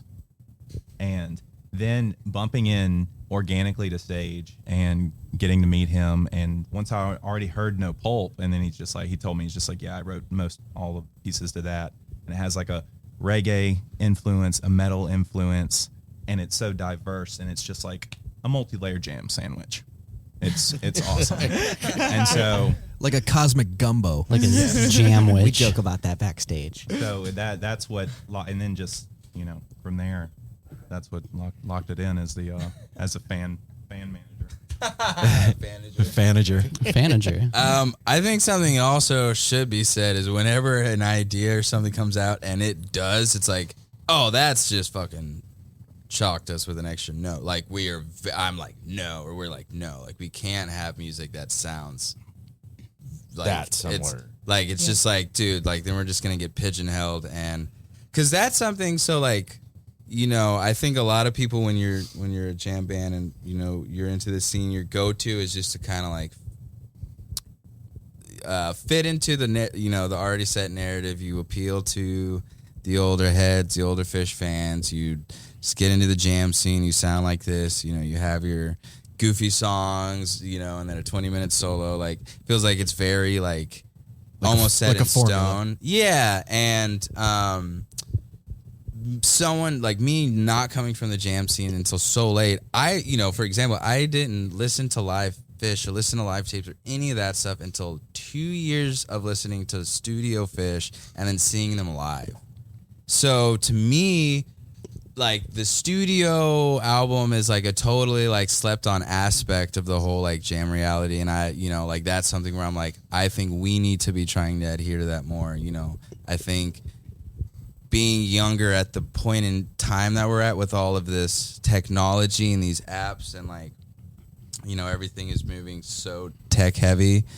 I think us trying to be on that tip and like not, you know, push away from it, resent it, but like how do we incorporate that, and how do we get kids who only know TikTok and only know like this like mainstream reality, how can we turn them on and like try to appeal to like, you know, a totally new generation, a new set of people. And it's like, you know, because I'm like, yeah, like the people who already know the jam stuff, like they're gonna find us out as we get bigger, like that'll happen. How can we kind of like start a new fire in a new like, you know, area and turn all these younger kids on who have no idea about any, you know, there's just like no idea about this kind of music and this reality of the scene, and how can we appeal to them? I think Spunj has everything, like something for everybody though. Like I don't think there's a single song that like doesn't appeal to a major genre, because I feel like I don't know anything out there that sounds like us. Wow. Yeah. That's saying a lot, man. I mean, when you're talking about the formula, you know, I think the outlier, at least in the scene today, is Humphreys. Definitely, yeah. So, you know, you think of Humphreys and they are not your typical jam band, but they sure as fuck are a jam yeah, band. I mean, I personally love Humphreys. Chicago rep. Actually turned Sage onto Humphreys. That's true. He turned me on to Fish, I turned him on to Humphreys, and it was Right a on. nice little give and take that's a there. fair- that's a fair trade. That's what I was trade. gonna say. That's a good exchange right there. It's like, yeah, that's a good trade. They, I think they're a great example of a band that has done what you're talking about really fucking hugely successfully. Definitely, yeah. Yeah. I agree. And being in the Pacific Northwest, you know, okay, we moved up here from Vegas 5 years ago, and seeing shows in Vegas is a different animal. And I'm not talking about like, you know, Fish Halloween shows. I'm talking Chris Robinson Brotherhood or Further or whatever at the Brooklyn Bowl. Or when you go to a show in Vegas, typically a third of the crowd is there to see the band, and then the rest of the crowd is people that got tickets from their host, or they're staying at the hotel and they saw something was going on and it's something to do for that night. They don't know. So energy at those shows is weird in Vegas. It's a trip. moving up here from Vegas, the very first show we saw up here was Dead and Company at the Moda. And even a show that big, immediately I saw the difference. There wasn't anybody there that didn't know who Dead and Company was. They weren't just there because somebody bought them tickets. That was the family showed up. Totally. And then when we started going to smaller shows, it was really evident that was the scene here in the Pacific Northwest. And so coming from that and trying to break out into other markets, right? What do you think the challenge is for you guys? Like moving out of the Pacific Northwest into other markets like Colorado? The distance. That's it. Okay. Honestly, I mean, Dan's going to say something, but it's really tough when, like, if we want to go out to Colorado, that means we have to pay like at least $750 to $1,000 in gas, you know. Period. And that's if the van to makes like it. there and back, you know, van. there and back. Wow. Maybe give or take. That might be a little bit high, but yeah, because it's be two or three vehicles. Well, no. Well, I mean, this is Well, theoretically, if we have the van with the trailer and hitch, so it all comes down to the money do that too. again. Yeah, but that also, you know. So if you had the money, you have. If we like, and this is stuff we are trying to figure out. But like, donate if we were able to have like a little bit of a cushion, that would be like, hey, now we can drive as far out as Colorado, do a run. We can go all the way to the East Coast, do a run, come back, and we like, even if we don't make enough money to even cover the costs, we still have enough savings that like that was okay, and that promotional run was worth it. It'll and it work was an for the next investment, one. and the next time we go out there, now we're going to be playing bigger shows. Then we definitely can. It's just a matter of having what they call it is like the anchor gig, or like, you know, the gig that pays basically enough that you can get out there and back, and so that all those other gigs along the way are now kind of extra, or they're, you know, that's just, you know, more. But like worst case, there and back with only that gig, you're good. Damn. I was gonna say, I think the only other challenge is trying to figure out what the cities are to hit on the way, right? Because if we do go all the way out to Denver, I mean, that's a lot of wasted distance and time if we don't try and hit cities along the way. Yeah. And then it's like, well, Monday, Tuesday, Wednesday aren't really hot nights in any market, so we best avoid those nights until we can assure we have some guaranteed sales, et cetera, et cetera. So it logistically, it really kind of makes it difficult. And it's tough because like the hottest nights in the middle of nowhere sometimes will be the weekends, but you also sometimes want to save those nights for bigger markets. And it's like it's all about logistics. It's all about making decisions, and sometimes coming to a common ground on those decisions is really not the easiest. So that's where a tour manager comes in. Or like who? So that's actually I'm just saying, period. So I would say that's actually not correct. So a tour manager doesn't really come into the picture until the tour has been set and the band is on the road. Okay. The tour manager is really like, he's making sure that when they leave, they know when they have to get to the venue. They have to know when they get there, when they're arriving. But they're not involved in the making of it. Or no, so that's a booking agent. That's exactly. That is a booking agent. And so, and that, so that's all coming into play. But then the question of like contracts and like, so do we want to commit to someone for 2 years if we don't believe that they're going to be, you know, the best guy for the long term? And do they have the right contacts? You know, like I recently did a run with my dad, who's a reggae artist. So he's like, you know, definitely in that niche.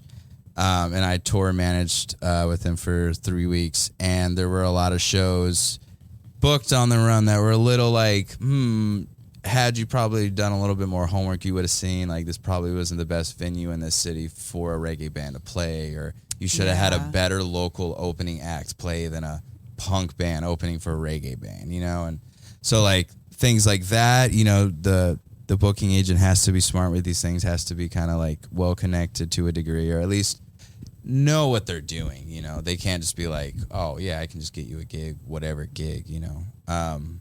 Make it make sense and worth your while. Yeah, but that, you know, that's all coming really soon. We're like in contact with multiple people, and it's really just a question of like pulling the trigger on the right team and making having us all feel really good about it and that we can move forward and that like, you know, we kind of trust everyone to like help be a part of this brand and that we're going to lead it the right way. And, you know, like, Well, y'all are doing the right thing because your name, just in the short while that we've been here, like the last 2 years, right? 2, 3, yeah. 2 years, but like even within the last 6 months, your name has come up so much. So No much. kidding. So Right you're on. getting a lot more exposure. Just know that people are talking and the feelers are out there. So the little PNW train is on the tracks. well, thank you. Right. Yeah, on. for Yeah. sure. Feels good to know. Bryce, you want to say something?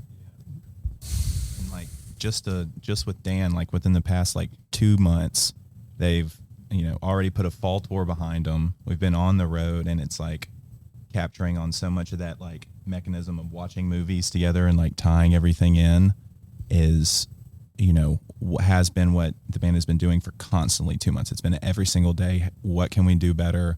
How can we move forward? What pieces are we missing? And just seeing all of it come to fruition is, you know, second to none, just about the effort being put in right now. So a lot of the work is being done off stage. Oh yeah, I mean it's like, I mean, so Dan mentioned he doesn't have a job, but I don't want to take the flame away, but none of us do either. No, all 4 of us are jobless. None of us have jobs. We all fully pursue this. Like My story was a lot cooler. yeah, his is cooler. We didn't quit cool jobs. We just had lame jobs that we quit.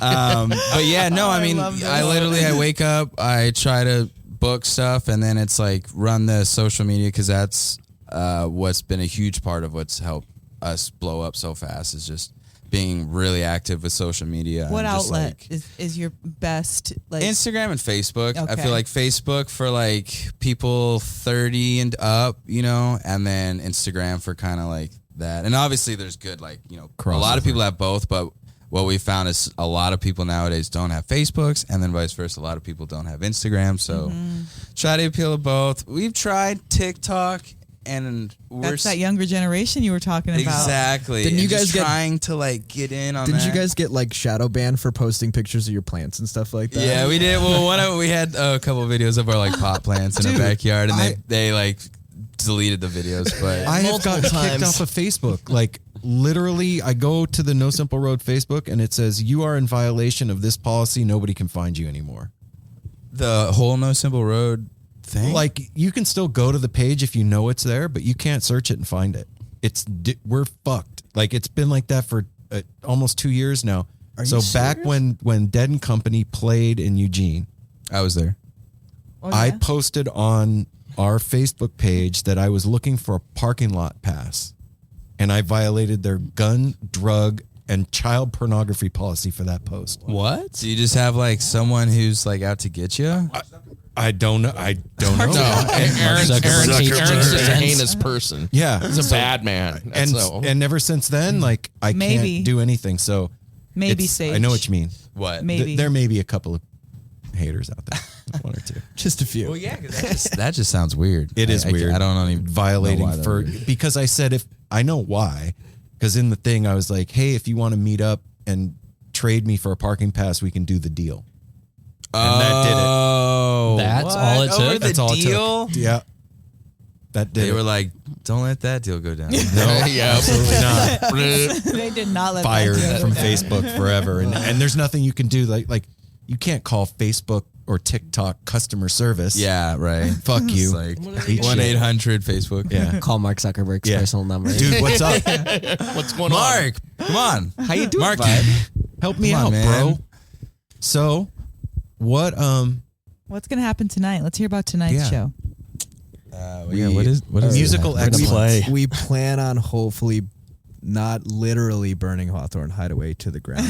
Figuratively burning it to the ground. figuratively, Figuratively. Definitely. I think there's a lot of stuff that we've worked out in the last 5 days that I think is gonna make some special fun moments for Heck tonight. Well, Yeah. I'm curious. Well, we've been recording, but recording a lot doesn't translate to great live playing. So I'm curious how tonight's gonna go. I don't know.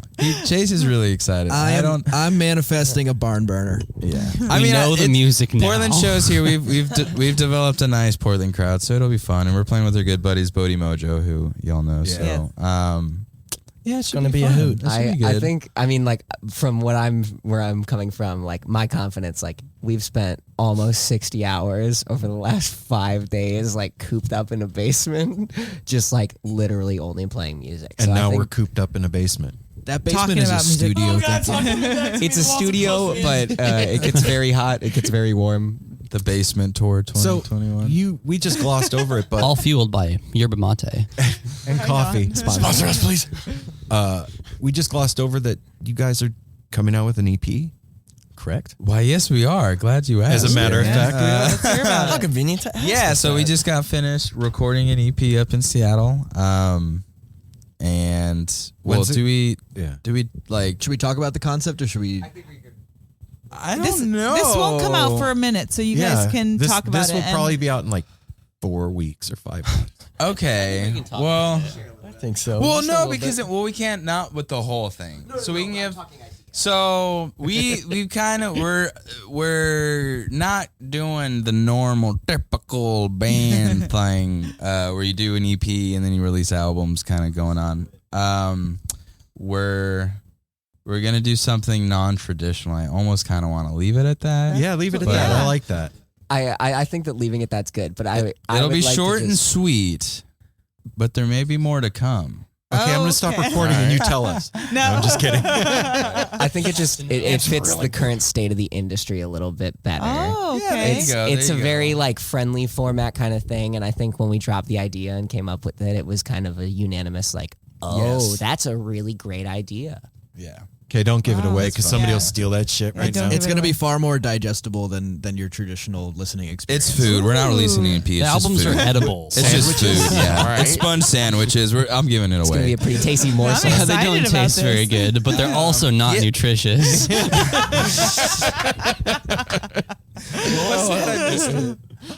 Wow. What's not nutritious, David? I said they sponge don't sandwich. taste very good, but they're also not nutritious. You ain't live till you try a sponge sandwich.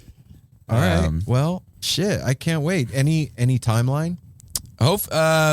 Beginning or mid of February. I think, when you release things through a label, which is the first time we'll be doing something. I don't want to like jinx it and say the label in case we decide to go with someone else, but I think we've decided we want to, release it through a label and kind of do that. So they'll need like at least 6 to 7 weeks of like. And we got some work. It still needs to get mixed a little bit, but it just even once it's fully done and ready to be submitted, it's going to take another like 6 to 7 weeks for them to like incorporate it into their catalog, get it uploaded to like Spotify and all the like online streaming services. Is there a name? You'll keep Yes, it that away. might give it away. Yeah. Okay. Giving it away. But Bad yeah, question. it was recorded entirely DIY in my home studio that I built yeah. in Seattle. So it's kind of like a fully home endeavor. So it's something that we have entire creative control over, That's which is dope. a really, really good feeling to not have to relinquish control to a studio or some engineer you don't necessarily know or trust. It's good to have Chase be able to mix the album and Kevin and Kevin as well, just to be able to kind of like, because they understand the vision and the sound of the band far more than I think. Yeah, Chase, I want you to talk about a little bit about that. Like describe your role in the band. I think that my role in the band, I'm getting like Mike's thrown in my face right now. Oh, some water. What do you think about? I think that my introduction to Spunj was actually pretty interesting because me and Dan knew each other from work and had become like best friends pretty quickly. After I moved to Seattle, I actually quit my job literally a week after Dan quit because I was like, if he's not here, I'm not going to do this. I can't. I literally, this is the most depressing week of my life. But Dan had seen Spunj at the Blue Moon downtown in Seattle pre-pandemic, and last summer when stuff was starting to come back and we were throwing a lot of house shows, Spunj hosted a house show at the house in Eugene that Moose played. And I was kind of just the on-road engineer, like doing a live mixing for Moose at the time. And we got to Spunj House that day, and it was kind of like, okay, why don't you just mix all the acts we're going to play today? And I was like, I'm game. So that weekend I mixed a ton, but I remember just like sitting behind the board when Spunj came up, and I was like, wow, like this is a gateway for people. Like this is something that like I think that anybody, like I said before, anybody can get into just because there's so much diversity, and it's one of those things that like Spunj's music really feeds off the energy.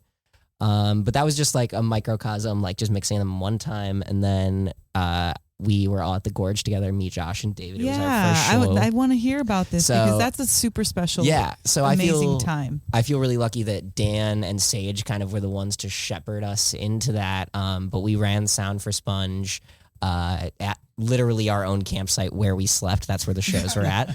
People just dancing on our Thanks for tents. doing that for everybody, guys. The crump like right 2 feet from where I was sleeping. And then, we all just like came super close together. And when Dan joined on the band, I kind of just like got on the train as well and started doing stuff as well. Started mixing live shows after we recorded them, started doing all that. And then we kind of just came to It's a family affair. I showed up to work one day and Chase worked the concierge. He worked the front desk. I was the gatekeeper. So I walked up to the desk one day and I just leaned into him. I go, I think I'm going to join Spunj. And he was like, what? I was like, no way. Oh my God. And then like from then on, it was just like this like obsession with just like this band, you know? So it's been a great road. All right. So to all the Gorge people, favorite Gorge moment.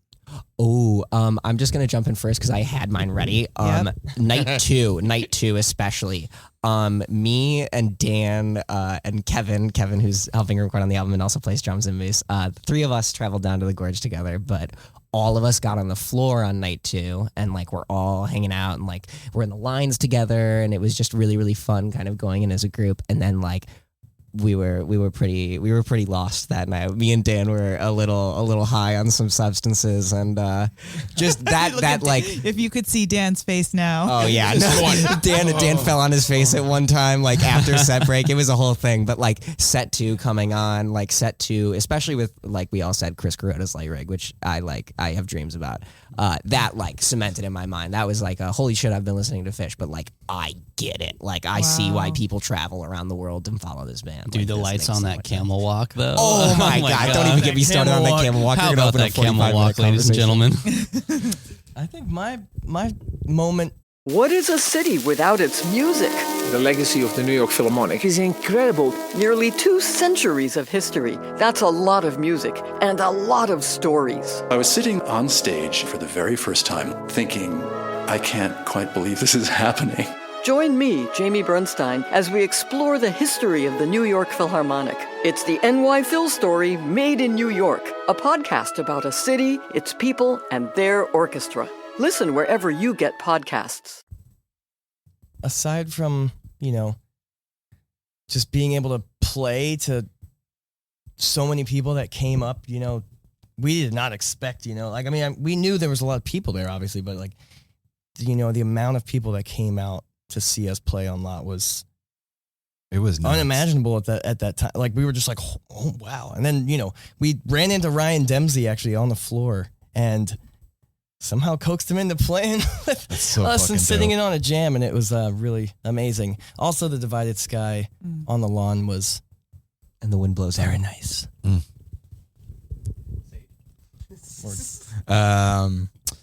Yeah, so I'm gonna have mine's a 2-parter. So I think the ultimate one I will say is playing the 2 nights of playing Shakedown is probably one of the like most surreal experiences I've ever had. And then having Ryan Dempsey at Twiddle sit in with us, like that was something that I'd talked about, dreamed about. Like, oh man, imagine how cool it would be if we got to like sit in with some of the members or had them come up with us. So like.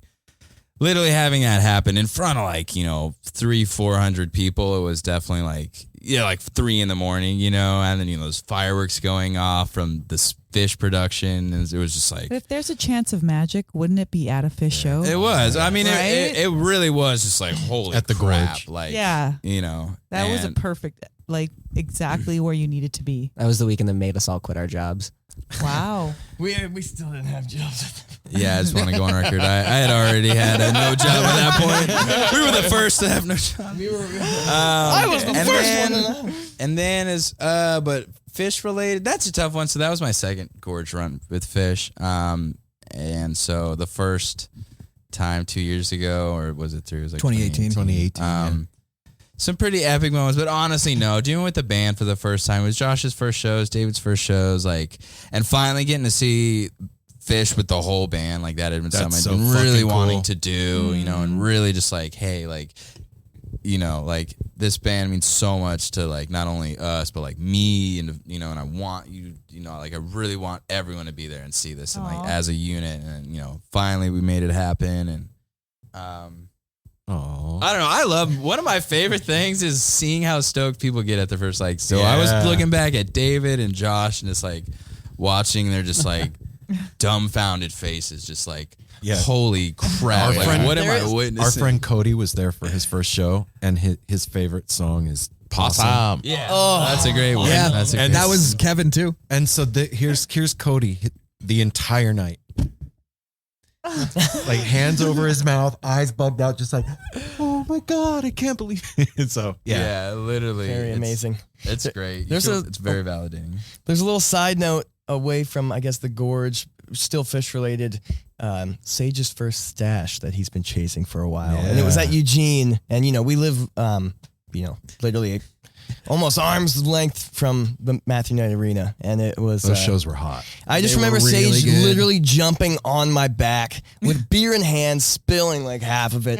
We just jumped up and down like so happy. Yeah. And a lot of that happened at the Gorge too. But yeah, back to the Gorge. I mean, because that was Chase's first show, that was Josh's first show, that was David's first show, that was also my friend Kevin's first show. The engineer and I feel drummer. like Kevin should be here. He should be. Yeah. But so just that moment of walking over the hill with Chase and Kevin and seeing their reaction to that, walking over the hill, and just like the three of us just being like, all right, this is gonna be the night. Like, and then the band has this photo I've seen of them all in the pit. It's like a selfie, and I think that photo will go down in Spunj history. That's going to be a good one to always look back. It's the whole squad of them all, you know, euphorically happy on the floor. I will and say, then just though, like cheesing. I don't think anybody looks good in that photo. I think like it was like we literally had No one one looks selfie good in on the those floor. photos. It's not about looking We had good, one Chase. No selfie. one We looks took one good. selfie on the floor, and like nobody's looking at the camera. Everybody's making a face. Like it's just not the photo. well, it was Sunday. We decided the one photo we were gonna take was on Sunday after like 3 nights of just like Nobody looks good after 5 nights. We just stayed up too. We had just stayed up. Especially the night I had playing. Saturday night, dude. I had to find my way back to camp and then run sound for your guys' set off like those whatever. And that was like the green teas. All right, David, we still haven't heard from you. What's your moment? Oh, man, it's hard to pick one, but I'd say if I could pick like at least a couple, the first moment. No. Okay, if I have to pick one, okay, I think Camel Walk then. The Camel Walk. One of my... If I can just do one more, I'm so sorry. I feel like you guys are going to enjoy this story because this actually happened after the Gorge when we were on our way home. So I think probably my second favorite moment is on our way home. Me and Josh were riding in the car together. So Sage calls Josh on the phone and he's like, hey, do you guys want to go to Shoreline? And it's like trying to convince Josh to go to Shoreline. And Josh is like, I'm like, we'll sleep 8 hours. He's We'll like, get no, 8 man. Like, I don't have enough money to go do that. Like, I really got to get home and like do some stuff. And so Josh hangs up the phone. Like 30 seconds later, Sage calls me and he's like, hey, you want to go to Shoreline? Like in the same car. Like 30 seconds later, do you want to go to Shoreline? I had basically the same conversation and said no. Like I don't really have the money for that either. And then me and how Josh. was the Shoreline shows? It was great. It was amazing. So we pulled over to get gas. We pulled over to get gas, and Josh walks into the store, comes back while I'm pumping the gas, and the first thing he says is like, should we go to Shoreline? And I'm like, okay, yeah, let's go to Shoreline. I call Sage. I'm like, Sage, we're going to Shoreline. And then we drove home, slept for a few hours, got up the next day, drove to Shoreline, and got there at like 5 in the morning. So we missed. We actually missed couldn't night make it. one. they missed the night Soul one. Planet. They missed the 47. So we only Soul got Planet night jam. 2, but it was still legendary. But that It was night still 2 worth was it. still sick. Yeah, no, it was still legendary. Mel, what was your moment? Wow. I have to pick two also because one of them was when we got to record our podcast that we out of all the days of the year, the only time that we have another side project going on, they all were going to be at the same place at the same time was when we were at the Gorge. So we had to like figure out how we're going to keep a parking lot at the Gorge quiet so that we can record a podcast for an hour. Oh, that should be easy. Yeah, and during the day or after during the show? During the day. Well, people were getting ready for the day and kind of had their techno on, and so like just remembering going to people's camps and asking them to be quiet, handing out weed and like whatever I need. But one of the end of I can't remember if it was night one it was the second when I was night with Crystal. we were there. Are you talking about the first tube? Yeah. Oh my God, first. That was Sunday night. That was Sunday. That's how they ended it. I guess it has to be first tube, but I don't. You know what? I can't pick my favorites because we had John and Amy. There was a whole thing with that, and then Crystal. There was being at the end of the concert. Nobody was there, and I turn around and I take a picture, and there was like trash everywhere. But it was horrible. But then I saw it in a different light, and I was just like, wow, there was nothing here. That's the remnants of a party. Nobody could have gone to the gorge. This is like the first time, and I was just like turned around and saw. I was grossed out and sad at first, but then I was like, wow, we got to celebrate, and it changed my demeanor. It was like, wow, this is. And people were working. They were cleaning. There was something to do. Oh yeah, Fish has the green crew. I was literally going to say, Fish has a green crew. And you got to see a naked person. Yes, I did we. Yeah, at our show. So literally Sunday night, this is a story. So Sunday night at the Gorge, me, Dan, and Kev were sitting in like lawn chairs watching the Spunj set, and this dude who was on something just like walks up to me, breathing heavily, like just very aggressively, and just like puts both of his hands in his pants and just like forehead against my forehead, and I was like, okay, that's enough. And then we all got up, and then he literally got naked, and someone had to get him out of the show. It was lame. Our sound guy, that's Blaine. pretty aggressive. Mel's was a dude that came stumbling out of a porta potty with this fucking trash bag around his waist. A trash. Yeah. So right after that moment that I had, I was like, oh my God, look at all these bottles. This is horrible. And then I was like, oh my God, but this is a great moment. This is like beautiful. And then this guy comes, we walk out, and this guy comes literally stumbling outside of the porta potty, and he had a trash bag, and he's like, it's not what it looks like. What does it look like? Wait, like wearing it like a diaper? Yes, wearing it around it like a skirt. Like, had it tied around. That's awesome. And he was... Dan, I can't believe they saw you when you were wearing that trash bag skirt. Oh my God. I thrifted that in Seattle. You guys like it? It was awesome. Yeah, there was a lot of really great moments, but I think about what you said, Sage, like what are and calling these two guys up and like, should we go to Shoreline? What is it about Fish? That was us in Eugene. What was it about the show that time that made you like say that? It made you like, no, I'll do it if they'll do it. Like, I mean, dude, it's literally like a drug. I don't know how else to explain it. Like, I mean, I went, it's like I saw the first shows, the Baker's Dozen, and then 6 months later I saw New Year's, which were the next shows that were announced. And then that following year, I went and saw like as many, I went coast to coast, and I did the whole tour basically. And like, wow.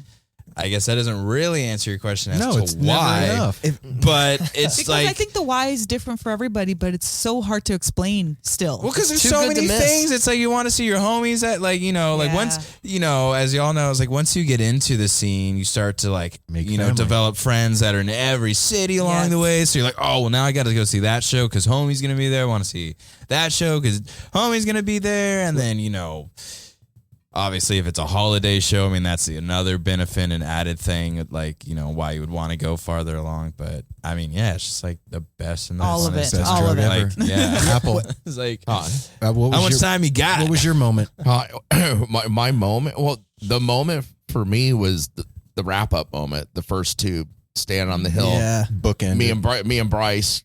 One of my favorite moments of that, too, was I really bonded a lot more with Bryce on that trip. Me and Bryce was like my parking lot homie, fucking actually helped me find my way back to camp. Several things.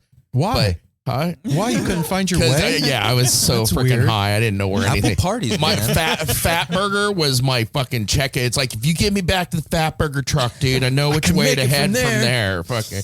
But that Follow the North Star. That first tube closer. We were standing there facing John B. Everybody was standing, and we were doing like the surfing thing. Fucking just facing it. It's a dun, dun, dun, dun, dun, dun. And like, it was like surfing.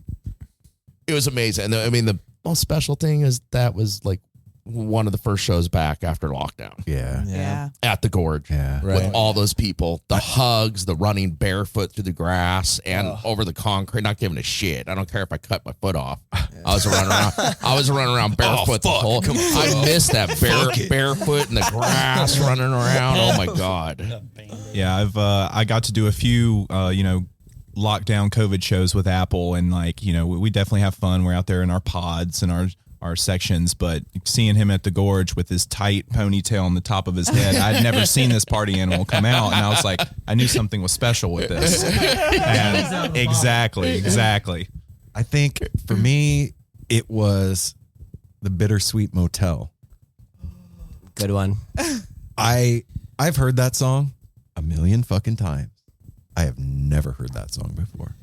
That night, I was like, oh shit, just like tears.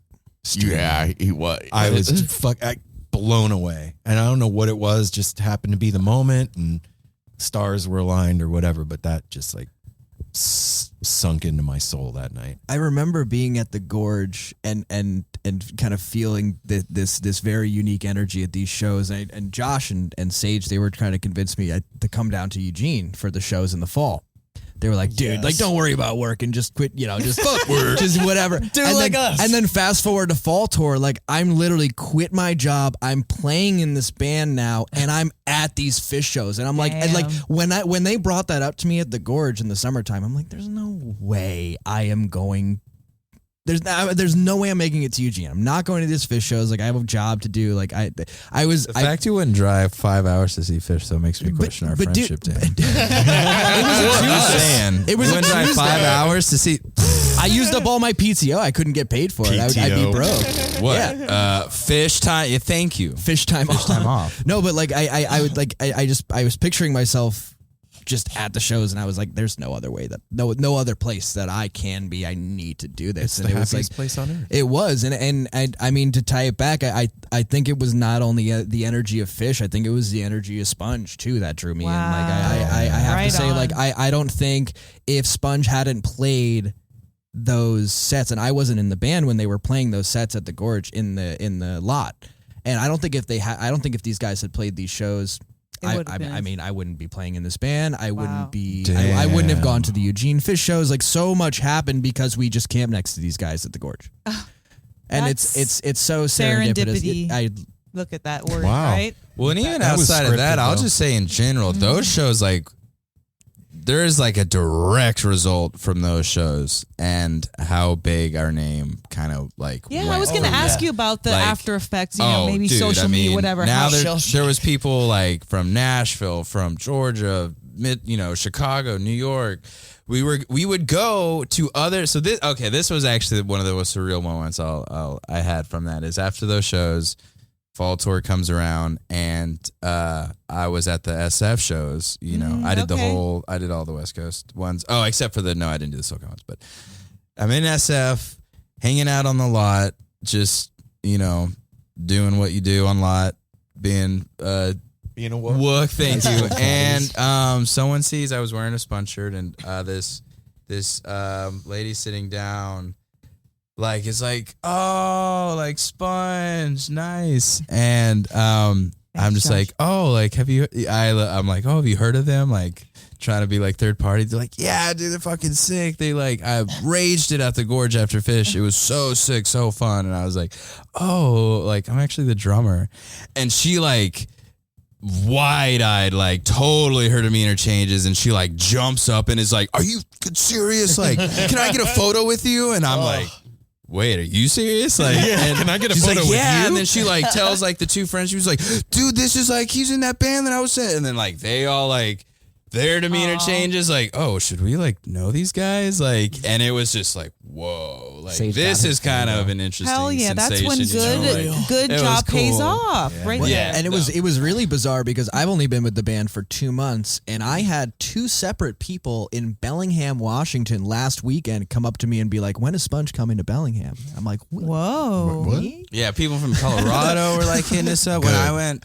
when I was in the Bay, like, yeah, I mean, so many times people like recognize me in the crowd and were like, Spunj. And I was like, yeah, it's what? surreal. Like, for how? Sure. Like, It's a trip. how? Yeah. It's a fucking trip. And then, of course, too, the Eugene after parties just kind of doubled that, you know, like there were people who had seen us at the Gorge, went back to wherever, and then when they were planning their West Coast runs, they specifically, like for the Eugene shows, were doing fish or Spunj after parties. You know, like they'd like before getting on the plane, even they knew like that was part of their whole trip, which just like completely, you know, is just like well, enjoy the ride, gentlemen. I mean this is just the very beginning. Yeah. 2 months in. But I will also say it seems a lot cool, but there is also this weird pressure that comes with that. I will say there's a pressure you probably don't really like expect, because it's like, let's hear it.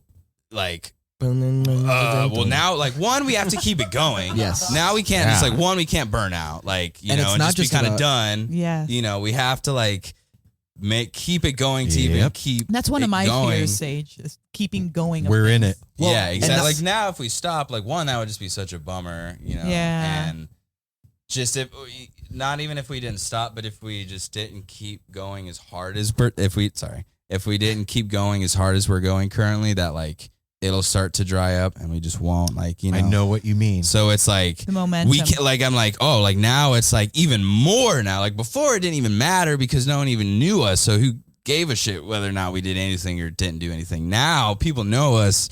And if we do the wrong thing, you know, like maybe it'll just, the next band's going to come along and just like, No, that's not true. I'll tell you how it's not true from a fan's perspective. If you like a band, you want them to keep going. And the bummer is when they don't do something, not if they do a wrong thing. Right. You don't care. You just want to see them, hear them, experience them. It's like, man, when are they going to come out with something new? Or man, when are they going to come by? You know, when are they going to come to Portland? Totally. It's not like, they did that thing and that sucked. That could be It's like- two bands like a day, like famous band, Radiohead and Tool, waiting 6, 7, 8, 10, 13 years for an album. Like, holy shit, it's hard to still be a fan. Well, you had a hard time with that with Tool. He's like, dude, it's been so long, they're not even really relevant to me anymore. And then Radiohead, they're 4 or 5 years between albums without much hearing anything. I can imagine that, but it would be difficult though after so many years of topping yourself album after album, getting better and better and better and better, and then it's like, where do you go from there? Right? You know what I mean? Is so high. Yeah, no, exactly. Just fucking wait. It's just gonna keep getting worse, which is kind of this funny, almost like, oh, you wanted this so much, like you were like, you know, from a kid you wanted this. Well, here you go. Like, you know, is it what you wanted? And in a lot of ways, yes, but also in a lot of ways, like, oh, or even, you know, like doing the wrong thing was like, the last time you guys have seen us, are we playing enough new material that you guys are like, oh, well, they did most of this last show, you know? Oh, they're kind of okay. Or are you not playing enough hits of the old ones? Because everybody wants to hear those. It's like, oh, well, I really like the vibe from that first show, and they didn't do any of that this show. Like, I don't know if I like them. It was no Hampton. We've had someone actually searching for a no pulp for some time, and the last couple shows, you know, it was actually at Central Saloon. She was there, and she was like, oh, I'm mad at you guys. You know, obviously not like serious, but she was like, you didn't play No Pulp. Yeah, Dylan. So that the one show she couldn't make, No Pulp. They put it on the set list, and they just. We told her the next day we would do it twice. We played it. We went in and out of it. We said if you come to Olympia tomorrow night, we're gonna play it. And she's like, oh, for sure, I'll be there. And then she didn't come, so we were like, you know what, we're gonna play it. And then at the High Dive, she was traveling, and then we also played it. Dylan, if you're listening to this, you will never get that no pulp your chest. We will be sure to it. Oh, don't say that. Don't say that. That's me. You'll get it. So keep following. If or since people out there want to find out more about Spunj, where do they go? So we have a website, a handy dandy website run by Josh. We have an Instagram. You can talk to your doctor and ask if Spunj is for you, if you're healthy enough. If Spunj is right for you. Yeah, you should probably do that first. Don't take Spunj if you've been experiencing heartburn. You need a prescription for Spunj, though. Make sure you talk to your doctor about a prescription. So just Instagram, you know, that's where we keep our fun photos. SPUNJ. SPUNJ. That's right. Our YouTube has like our live stuff. And YouTube our is recorded. Spun Jelly. Yeah, Spun Jelly is the YouTube. If If you just look up like Spunj Live, Portland, Eugene, Seattle, or Bend, it will come up. And the website is www.spunjmusic.com. SPUNJ And music.com. And we're also running a GoFundMe at the moment. Yeah. And so if you guys, if there's anybody out there that would like to pitch into the GoFundMe, please give us your money. Yeah, give all us of your it. money. all of your money. Because you guys all heard, man, none of these fuckers are working. We and ain't they got really need a hand. Recording and traveling is really expensive. Please, I'm so hungry. I haven't eaten in days. You can only eat so much mac and cheese. Well, I'm glad that the universe saw fit to make us all wait to hang out. Absolutely. This is Yes, fucking I rad. agree. Likewise, Oh super my fun. goodness, yeah. Did we even like talk about all of that? Just the I don't. Never mind. Just move forward. Hop back in. Okay. I'm not talking. Hop back in. Just shut up. Brain fart. All right. Yeah, but thank you guys so much for having us on. This has been so much fun. Yeah, So us thanks too, for man. joining us. It's been great. Yeah, like they said, if you want to find out more, go to Spunj Music, SPUNJ music.com, and go to YouTube. It's Spun Jelly. And you know what? Can't wait to hang I'll out. just with wait. you. You're gonna be able to say that you listened to that band before they were huge. And I want to say one They're just huge one now. last thing about them after, because it really, the first time I really got to see your performance was in Kesey Square after the Eugene shows. I saw you a little bit in the Loddick Gorge, but How I do was you guys so vibrate high like and that? so I don't- lost. But you guys, something that you guys have is seeing you that reminds me of Fish and these other bands, is a camaraderie on stage. Yes. And you're all having so much fun. Yeah. The smiles we Smiles. saw on your face and the diverse crowd that just started kind of being drawn towards the music Yep. at Kesey Square. There was all different ages and groups and everything all hanging out I as didn't one. want to leave. We had tickets for Everyone Orchestra that Aaron got because we have had Matt Butler on the show and we like his work and we're excited. But walking through that, having to walk past that first, I was like, I don't want to go anywhere. This is Yeah, where we it's saw you guys. jumping. We It's went and saw happening. Yak attacking them for a few minutes, and that bar was just. It, Then we came right There was back. a lot of drunk people and cramped, and we were like, that was pretty awesome. Let's go catch those guys Yeah. some more. Yeah, So you it guys was awesome seeing you create guys quite on the stage together. ambiance. Can't wait Thank to you. see it again Thank you so tonight. much. All Thank right. you so much. Everybody out there, make sure you follow them and Yep. do all the things and listen to the music and stuff. Do all the and stuff. whatnot. Do all All the right. things. We're Push the gonna go do likes, that. the loves, double Jesus, taps, what a fucking what a fucking all the world. things. All the hashtags. All right. Yeah, we love all you the guys. hashtags. We'll be back later with stuff. Stay tuned. Woo. Thank you. Bye for now. Are you hungry? Because I came home and didn't eat lunch after work. Okay. That will do That's a it. fair- That will do fair it every assessment of time. Why I've- you're hungry? I've been up since 4 a.m. and it is past 4 right now. Well, what'd you think of the Spunj interview, Mel? I love them. I love Spunj. I love their music, their personalities. They're all cutie patooties. I will have them on again. I will go see them play soon. I mean, I'm down for them. GoFundMe. Click on their GoFundMe. Everybody that's listening to this, they need support. In So- that whole rant that you just gave, the thing that I'm stuck on is cutie patooties. Because they're all adorable sweethearts. And it was just so fun. One of my favorites is when the bands come to the house. Yeah. And a second one of my favorites is when we get all of the band on. And that Yes. happened with them. So we Yeah. got all the band and they came to the house. And so, yeah, man, they have a special place in my heart. Yeah. I can't wait. They're playing on March 17th. They're opening for La Special here in Portland. And I can't wait to see them open for that band. That's going to be amazing. The other thing I can't wait to see how nervous Bryce is going to be on the lead up to that. Oh, yeah. Trying to manage everything the way he does. He you know what? Bryce is the perfect manager for that band. Yes. And when I don't know if we talked about it when they were here, but they got lost. No, we touched on it for a second, but they got and Bryce that was in full manager mode of like worried, He's like apologizing to us because of our time. We're like, we're hanging out all day, man. There's not, but they need to be here. They should have been here, and then everything just worked out wonderfully. Bryce was not going to join us for this interview. Like that was also funny.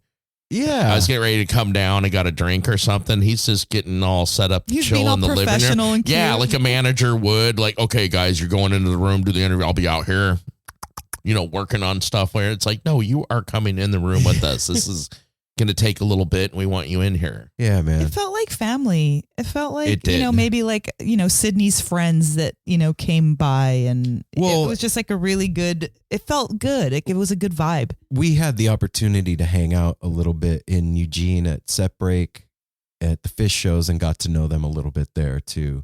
And I really didn't. I just saw them, but their set after the fish show Oh, was fuck, at Kesey freaking Square. out of this world. Yeah, they were killing it. That Kesey Square show was so much fun. And that's what these guys. Well, we talked about it in the interview and stuff. But that's awesome. Like that you can do. They just no permit or nothing. Go drop the whole band in the middle of Kesey Square down in Eugene and get weird. Played for hours. Either the cops let it go until there was a noise complaint finally at like 2:30.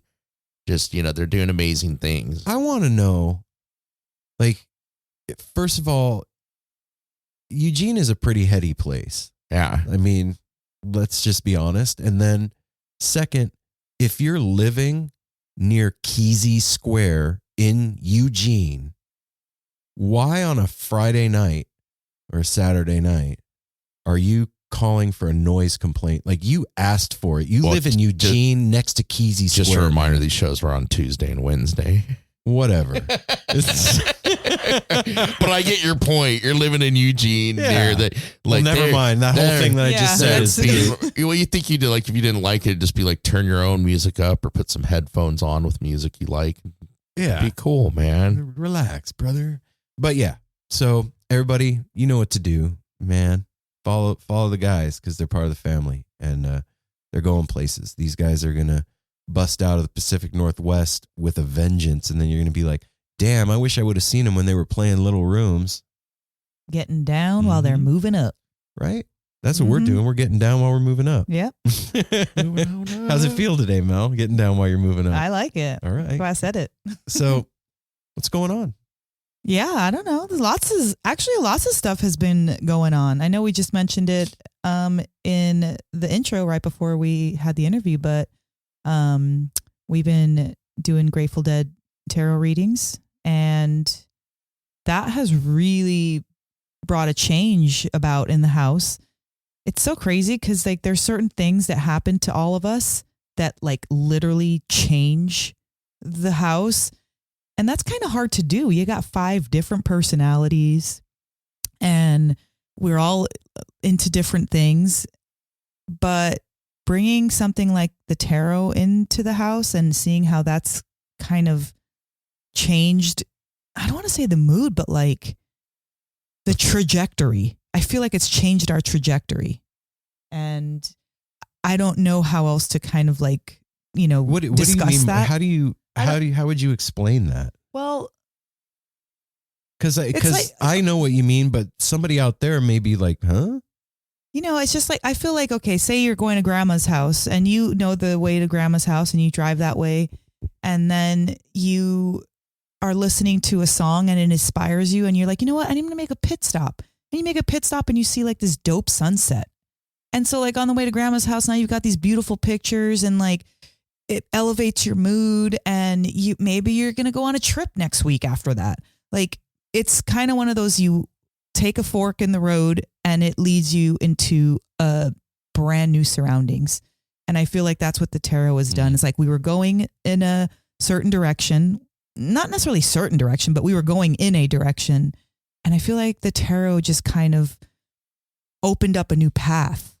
And there's like butterflies in it and like the Sasquatch riding a bike. There is a leprechaun. I saw him. He has rosy cheeks. Yeah, like little dancing bears with flowers and bolts. And like, it's just been really good for me. I think you'd mentioned it too. It was kind of like readjusted, like the font, like feng shui. It kind of opened things up, like kind of like let's rearrange some things and allow for other opportunity and things to come our way. It's a good way to put it, Apple. Like the interior, the feng shui of like the self. And it was really cool too to like. We mentioned that we were doing readings a couple of episodes ago, we said it here on the show, and I was like, hey, if you want a reading, go to nosimpleroad@gmail.com, send me an email. And lo and behold, we got one. And Mel and I did the first one, and it was cool, man.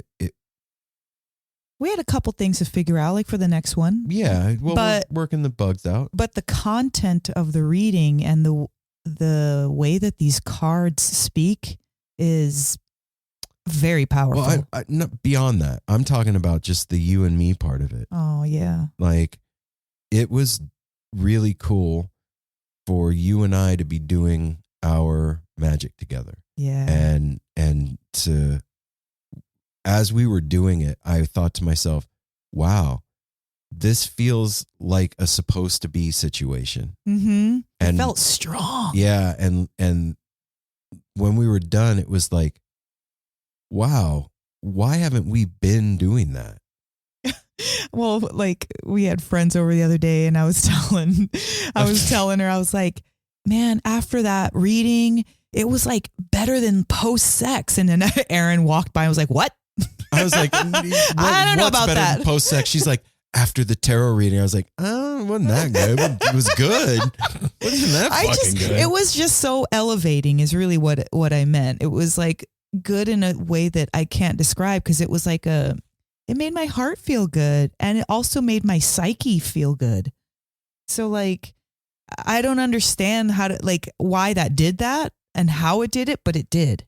When you're doing your purpose, yeah. When you found your special purpose, when you're in a relationship with somebody and you have, because we're individuals, we're all individuals. We have our own shit that we like, you know.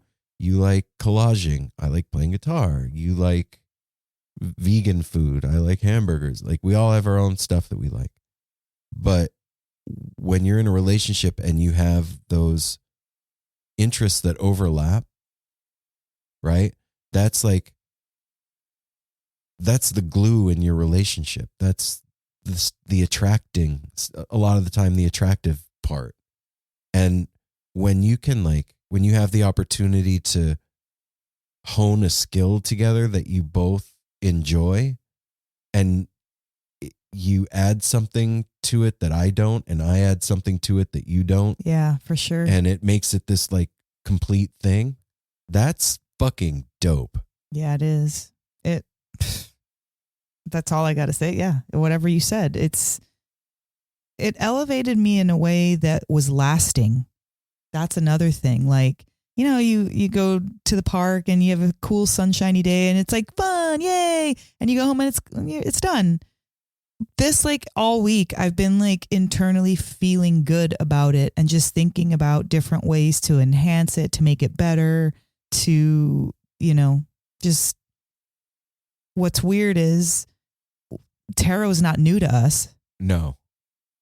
But what is new is us doing readings together. Yeah. We've always done them. Like, I'll do a reading for someone or you'll do a reading. Yeah. Like, okay, you and I are going to sit down and I like tag team back again. Yeah, it was cool. You see stuff that I don't see in there. Well, that's kind of like our interviews. You guys are interested in stuff that you want to know about, and I'm interested in my own whole separate stuff, you know? And I'll see it from a different angle. Yeah. Mm-hmm. I can't wait to get Apple involved in the reading. I think that we should all do one for the show. Oh, shit. Yeah. Yeah. I'm looking forward to that too. I love that you guys are doing it at first. And when I join it, it'll happen at the right time because I'm learning more every day about it by getting privately into too, because that would that be dope. too. Yes, that as well. But I mean, yeah, the tarot has added something to the house, something that, like you said, that's that resonates. It's just funny, man. That's a good word. Resonates. It resonates through the house now. It doesn't go away. It's here. I remember a few episodes ago, you were like, I wonder why the tarot has been so strong around here lately. And I was like, probably because on New Year's Eve we did a tarot ritual here in the house and like invoked the energy of the tarot to come be in the house, and it actually happened. There's I can't find it right now, but there is something in my No Simple Road book from the interviews. I can't recall who said it, but it says, "Don't be surprised when the magic is real." What? And that's exactly how I was feeling. Like, oh my God, I can't believe this. And it's funny and silly at the same time. Again, because tarot's not new to Aaron and I, but it's new together. So it's new again. It made it new again. Yeah. And because this deck is new. Then you add the new deck on top of it. So it feels like a new interest, even though it's something that we have roots in. Well, that's the whole like cultivating the of course attitude. Yes. I and understand. and not cocky. No. Like, of course, if I can but like when you're trying to manifest something and it comes to you, to not be like, holy shit, but it's just like, of course that happened. I was working on manifesting that. So yeah, that happened. You know, Yeah, so I guess it's just a big level of gratitude that I have. An attitude of gratitude. Yeah, I'm grateful to share something with you, and I'm grateful to have a rekindled love for something that is so powerful. And don't forget the whole like being able to do that for the No Simple Road family is fucking cool as shit. I feel like it's another like a full circle moment. It feels like a full circle thing. I feel like I didn't know this when the show first started. You and I definitely are mom and dad for sure, but we're not everyone's mom and dad. But because the show was your brainchild and we are parents, and a lot of our listeners could be technically our children, like the age group. Mm-hmm.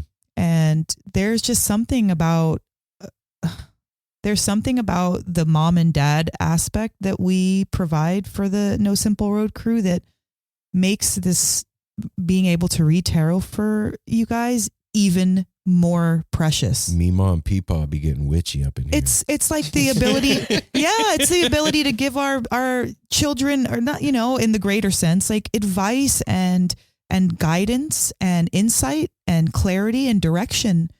And, we're providing this like fun outlet. They get to listen to these interviews, but then you want to get a little bit deeper. Like, we have that in us to do. And so it's available. Also, this is a new way of, talk about connecting with our listeners and everything. I was so excited that you guys got such a quick response. Me too. Of somebody asking when you said that both of you were so lit up when Aaron saw it, was like, somebody already asked for one. And then I came home when it was the other night. I get home around 6:30. I came home at the tail end of it, and I just heard you. I just heard you guys in here and heard the laughter. You were like at the end. You ended up telling you were just chatting afterwards, but you two laughing and everything. When you came out of the room, you were just lit up. You were both just lit up, just like so happy, and like you were glowing. Yeah. You were carrying like the magic with you. It was really cool to like meet one of our listeners like and like just sit down and hang out, even beyond just a tarot reading. Like, and it felt like he felt familiar. Yeah. He felt like we knew him somehow, Yep. right? Okay. Yep. I'm glad I said that. Yeah, there wasn't. Yes, it was. I don't know if it's because he knew us, and so that made it feel like we knew each other, but it felt familiar. I think also with the connection, because this is a listener of ours who's into the Grateful Dead, and this deck is something that connects that. We had a friend over today who ordered himself a deck. He said this is something that he really is looking forward to, because for me as well, what I look forward to with this deck is the familiarity of the Grateful Dead, songs, the imagery, everything like that. And he said it removed that, not taboo or anything, but some of the decks are scary. Yeah, it's the mystical imagery and kind stuff, and like makes you feel like it's like that book I got, What the Fuck is Tarot? A lot of people, and I was like, oh, messing with some I don't dark understand. magic. I need to get some training and read a ton of books before I can ever understand what this wizardry Hold is. these mala beads and stand on one toe. Well, I mean, I think I definitely believe that tarot deserves some respect in that way. Like it is a tool and it is magical for sure. For sure, yeah. But I mean, anybody can learn. A Well- 2-year-old can learn, you know? And that's the other thing about this. So this is something I haven't talked about much, but like I had a slight trepidation about putting the tarot on our website. Like in the back of, not even so much in the back of my head, in the front of my head. I was like, am I sure that I want to do this? Like, is it going to make us look weird? Like, we are weird, babe. But is it going to make people that don't know tarot be put off? Yes, that's what I meant. And and then I thought to myself, fuck it. First of all, that was the first thing. Like, fuck it. Who gives a shit? Second thing was, when we go to a show, every single person that we meet is into some shit. Well, and we've talked about lots and lots of things, tarot included, on the show. So if by us putting that on our website and they're offended, sorry. No. Like, offended is or not put off. Yeah, like tripped, scared.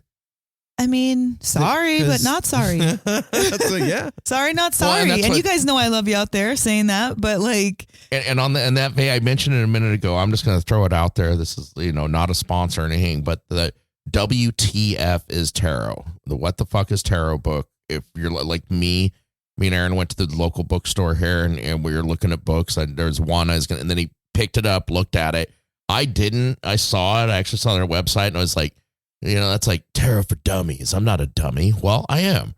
And I was like, what the fuck is tarot? It's in language that I could totally understand. Her story of coming to tarot is, it's amazing. If you don't understand it and want to have a knowledge, and it's kind of funny in a cool way, because she's like, why the fuck me? Who the fuck am I? What the fuck is it? It really breaks it down and makes it very approachable and comfortable. And I mean, as with anything out there, you can attach as much mystery to this thing as you want, or detach as much mystery to this thing as you want. It can be as spooky and witchy as you want it to be, or it can be a tool. well, when I went to pick up the food yesterday, I was listening to a new podcast on tarot, and it was 2 clinical psychologists that also happened to have a love for tarot. And they were talking about narcissism and pulling cards, talking about narcissism. So this is let me just finish my thought. Yeah. This is a tool, period. It stands to reason that clinical psychologists would use the tarot, because the whole idea of the collective unconscious is a psychiatric trope, and that is the driving force between people and tarot cards, is the collective unconsciousness. And your collective unconscious knows the energy on those cards, and you draw them to yourself. I mean, that's but the way that they were using them, they say they had a subject, like narcissism was their subject. They were not doing a reading to a person or each other. wow. Siri just decided to Join in. You're not welcome here. Go ahead, babe. Sorry. Where was I at? You were talking about the psychologist. So they weren't doing a reading per se. They were pulling cards and talking about the subject of narcissism, and the cards that they pulled, they were describing what they meant in that subject, in that context, exactly. And it was incredible. That's really cool. They were talking about the person who is a narcissist versus the person who maybe has to deal with them, like a child or a lover or a friend. And they were reading these tarot cards for all angles of that. Okay, so breaking it down a little more and more clinical way of it was very intriguing. Yeah. Who'd have thunk? So tarot can be for many, many things, not just to do readings on people, just for your own everyday life. Like, You want a little insight into what's making you tick or feel a certain way? You can use it. Yeah, maybe you're having problems with like your mom or your sister or somebody, and you just do a little card pull for yourself. Like, what's going on? Is it me? Is it them? What do I need to know about this? Is it me and them? Is it us? how can I, Who and am what can I? I do Where to am adjust it? Anyway, So, long-winded way to say that. sign up for a tarot reading. And John B., I know you're listening to this, just finished your tarot collage. It is fucking dope. Yeah, I love it. It's laminated, almost ready to go. I will have it in the mail by Tuesday. And if you out there just heard that, not John B., but you driving Whoever in your car else. or standing in your business or whatever, walking in the park, if you want Mel to make you a tarot card for the year, everybody send her an email at nosimpleroad@gmail.com with your birthday or birth month and day and $20 to the PayPal, and we will mail, and your address, and she'll mail you back a laminated card that she creates for you. Yeah, it does take, takes a minute. They're like about 5 by 7. So they're fairly big. They're laminated, like Aaron said, and it comes with like a little brief description. And this is a tarot card for the year. Like if you were to pull one card for the entire year, this would be it. And it's a medicine piece. Like Totem.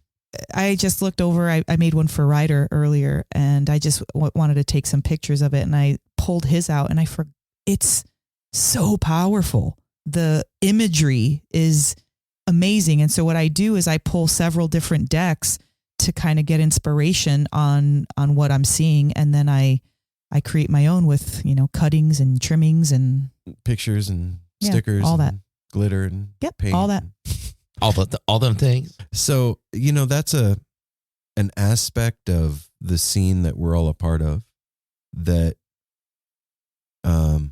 isn't talked about a lot. What is aspect? like what I was just saying? Like not everybody, 95% of the people that you run across at a show are into something. Crystals, feng shui, herbs, yoga, breath work, all like something, and something good for you. Well, not just good for you, but alternative. Yeah, esoteric, I Yes. guess, or esoteric is the word, and it's something that's not normalized. Well, it's very popular right currently in our society. Like it's getting so much more popular, but I would say maybe even up to 4 years ago, it wasn't as popular. It was considered new age. Yes. Yeah, and I don't feel like that stigma still exists. It's either that or it's just slowly dying. Or I'm getting older. All of the above. Yeah. But I think that like having conversations about it and demystifying it and helping people to because we actually know some people that are not comfortable with it. Yeah. And we've helped to shed light on that, which makes me happy because my sister is one of those people who does not like anything like that. She's very scared of it. She understands, she has a great fear of it. And the other day we posted something on our page and she saw it and she asked me about it. And I was just sitting and explaining it to her. And it was the first time, and my sister and I are 7 years apart. It was the first time that I've ever talked about tarot that she wasn't scared. Really? Wow. Yeah. Yep. Okay. It was it was the coolest thing, and she's seen it my whole life at least since we've been married, so over 20 years, and she never really cares about a reading. She never really wants one. She's never asked me for shit. Nope. And it was the first time I talked to her about it that she was more open and not scared. And I was like, right on, sister. I respect all people who are interested, not interested, scared, whatever. I'm down to help in whatever modality I can. And tarot just happens to be my current bae. Mm-hmm. Yep. And that's that. Yeah. No, but like I said, having conversations about it, normalizing it is important. Yep. And taking the scary away from it because it's not fucking scary. It's just not. It can be. Nah. I'll say that Aaron's under exaggerating with that. Not. It can be. People that have been scared of it and how that they would, you don't agree, but there's a lot of imagery on some of those decks that people don't understand. If somebody a bunch of goes to, if somebody symbology goes that people don't to understand. get a death card or the devil, there's going to be a little fucking fear. Especially if you're not familiar with what the death card means. Or, right. Yeah, and that's one cool thing about the Grateful Dead deck is that shit's not. I mean, well, it's kind of scary. I mean, skeletons. But if you're a deadhead, you've been very familiar with all of it. Surrounded by skeletons your entire Grateful Dead career. Yeah, I mean, some of those some of the decks look some of the deck, the imagery is hundreds of years old and stuff, and that's some spooky looking shit like you'd see in books you don't want to look at. It's true. I guess I just like shit like that, so it doesn't scare me. I'm like, oh, that's cool. So what about you, Apple? How's your week been? And what's that? How's my week? Yeah. My week was pretty good. It was a good week with cannabis related work and all that stuff, and it was super fun weekend.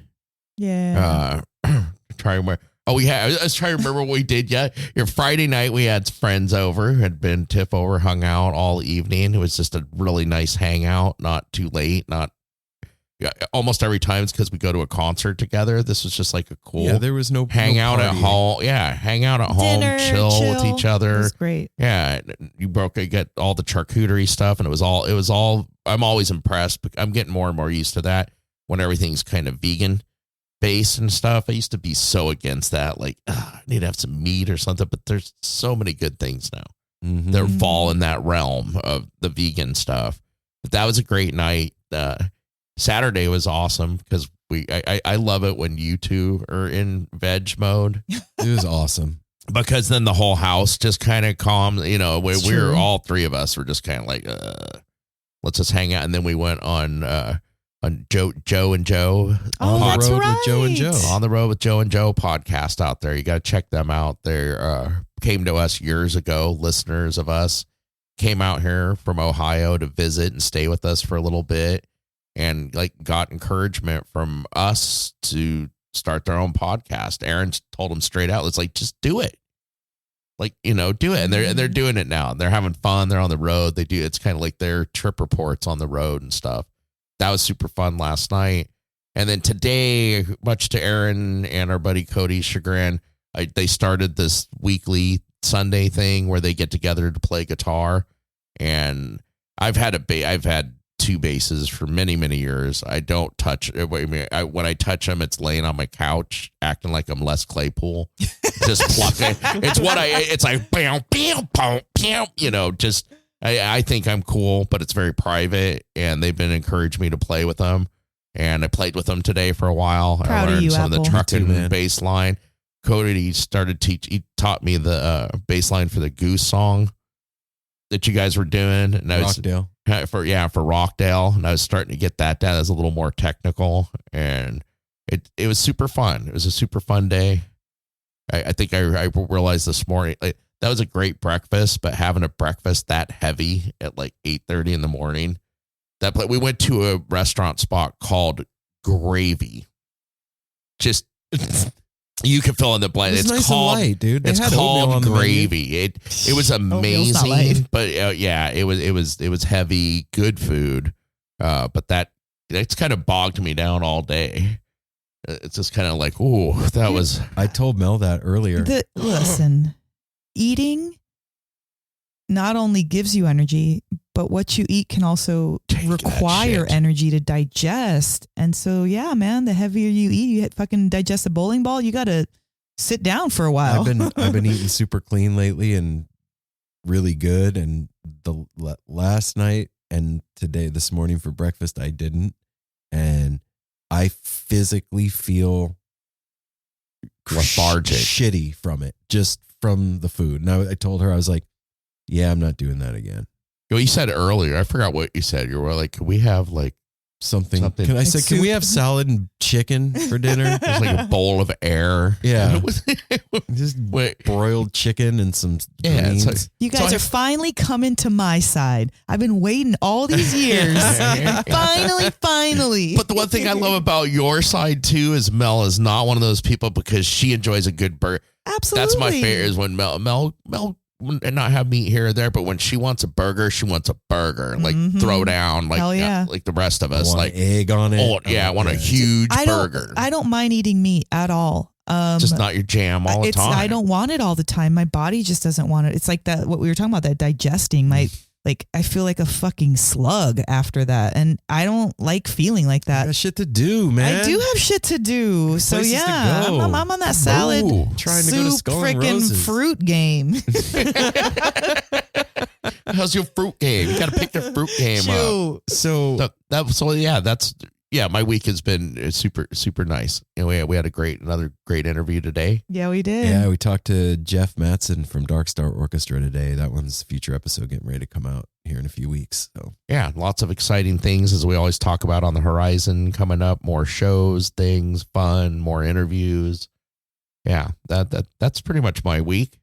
yeah, this is the busy season for No Simple Road. This time of year, right before festival season pops off, is like we're doing, like, normally we do like one interview a day on the weekends. This is like 2 interviews Saturday, 2 interviews Sunday, midweek interviews. Like, we're gearing up for festival season. So we're doing a bunch of interviews pre Skull and Roses.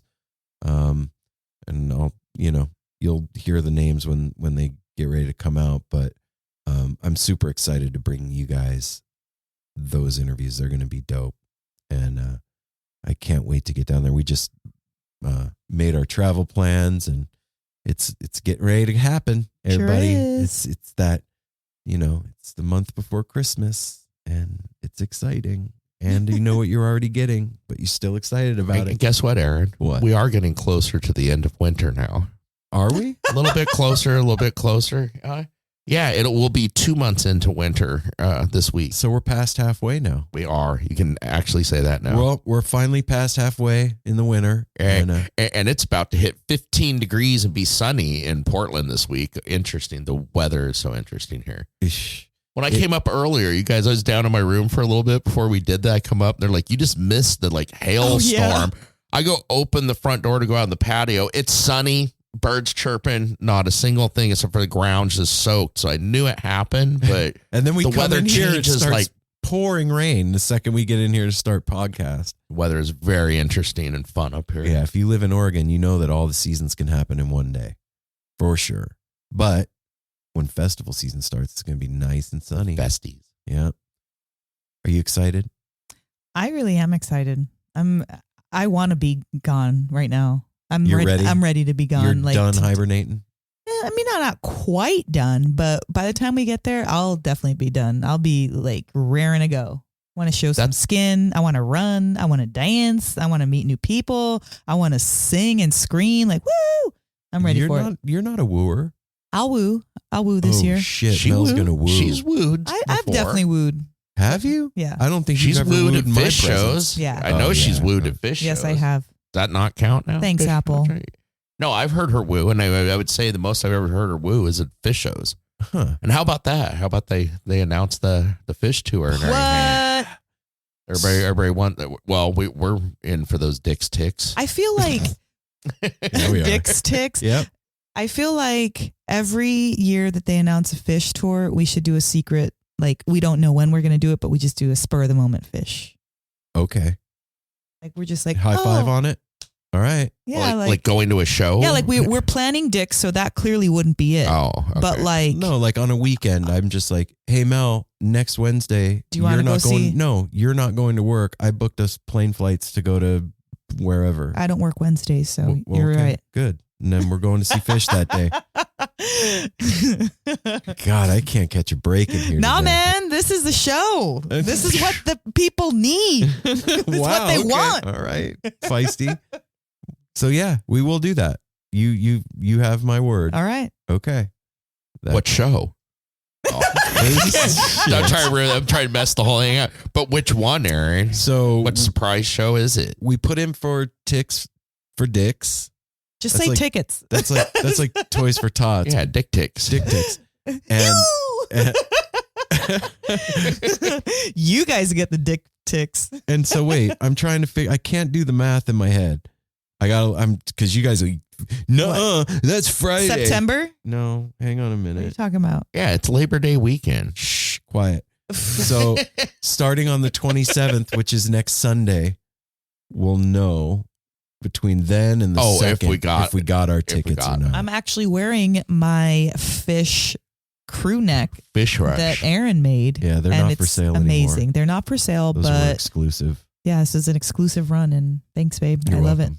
All right. So everybody, this is what we learned this week. What did we learn? We got the fucking Spunj episode, man. That's awesome.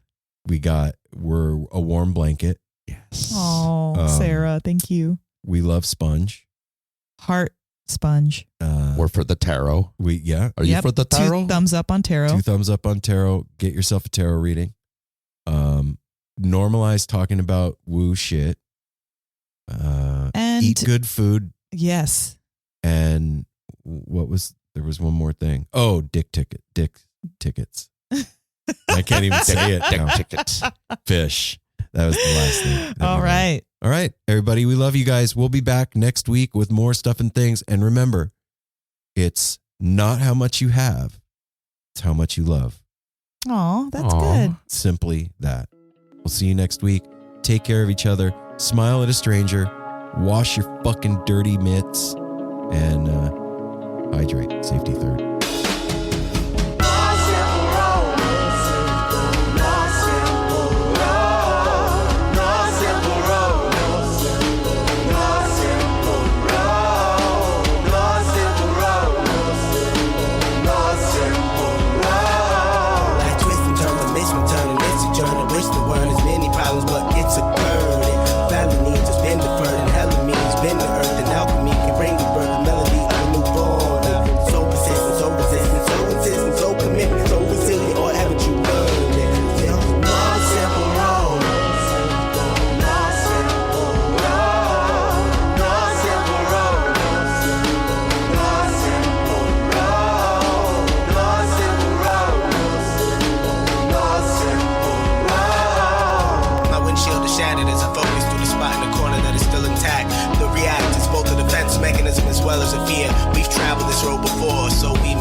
But it's a tad bit of strange similarities that feed an A=A complex. The fears of your past do not equal the perplexities of the current road.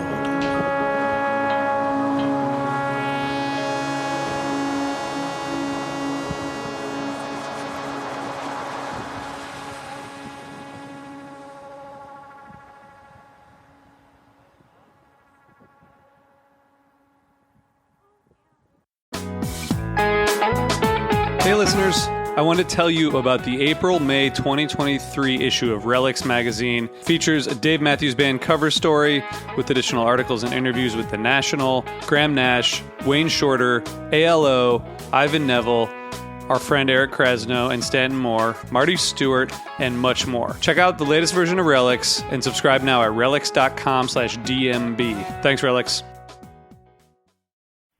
Hey, this is Steve Choi, host of the Musicians Guild podcast, part of the Sound Talent Media podcast network. Within the four walls of the Musicians Guild, we'll be discussing the habits, idiosyncrasies, experiences, and general psychology of my friends and peers, all involved with music in various capacities. Listen and subscribe at soundtalentmedia.com.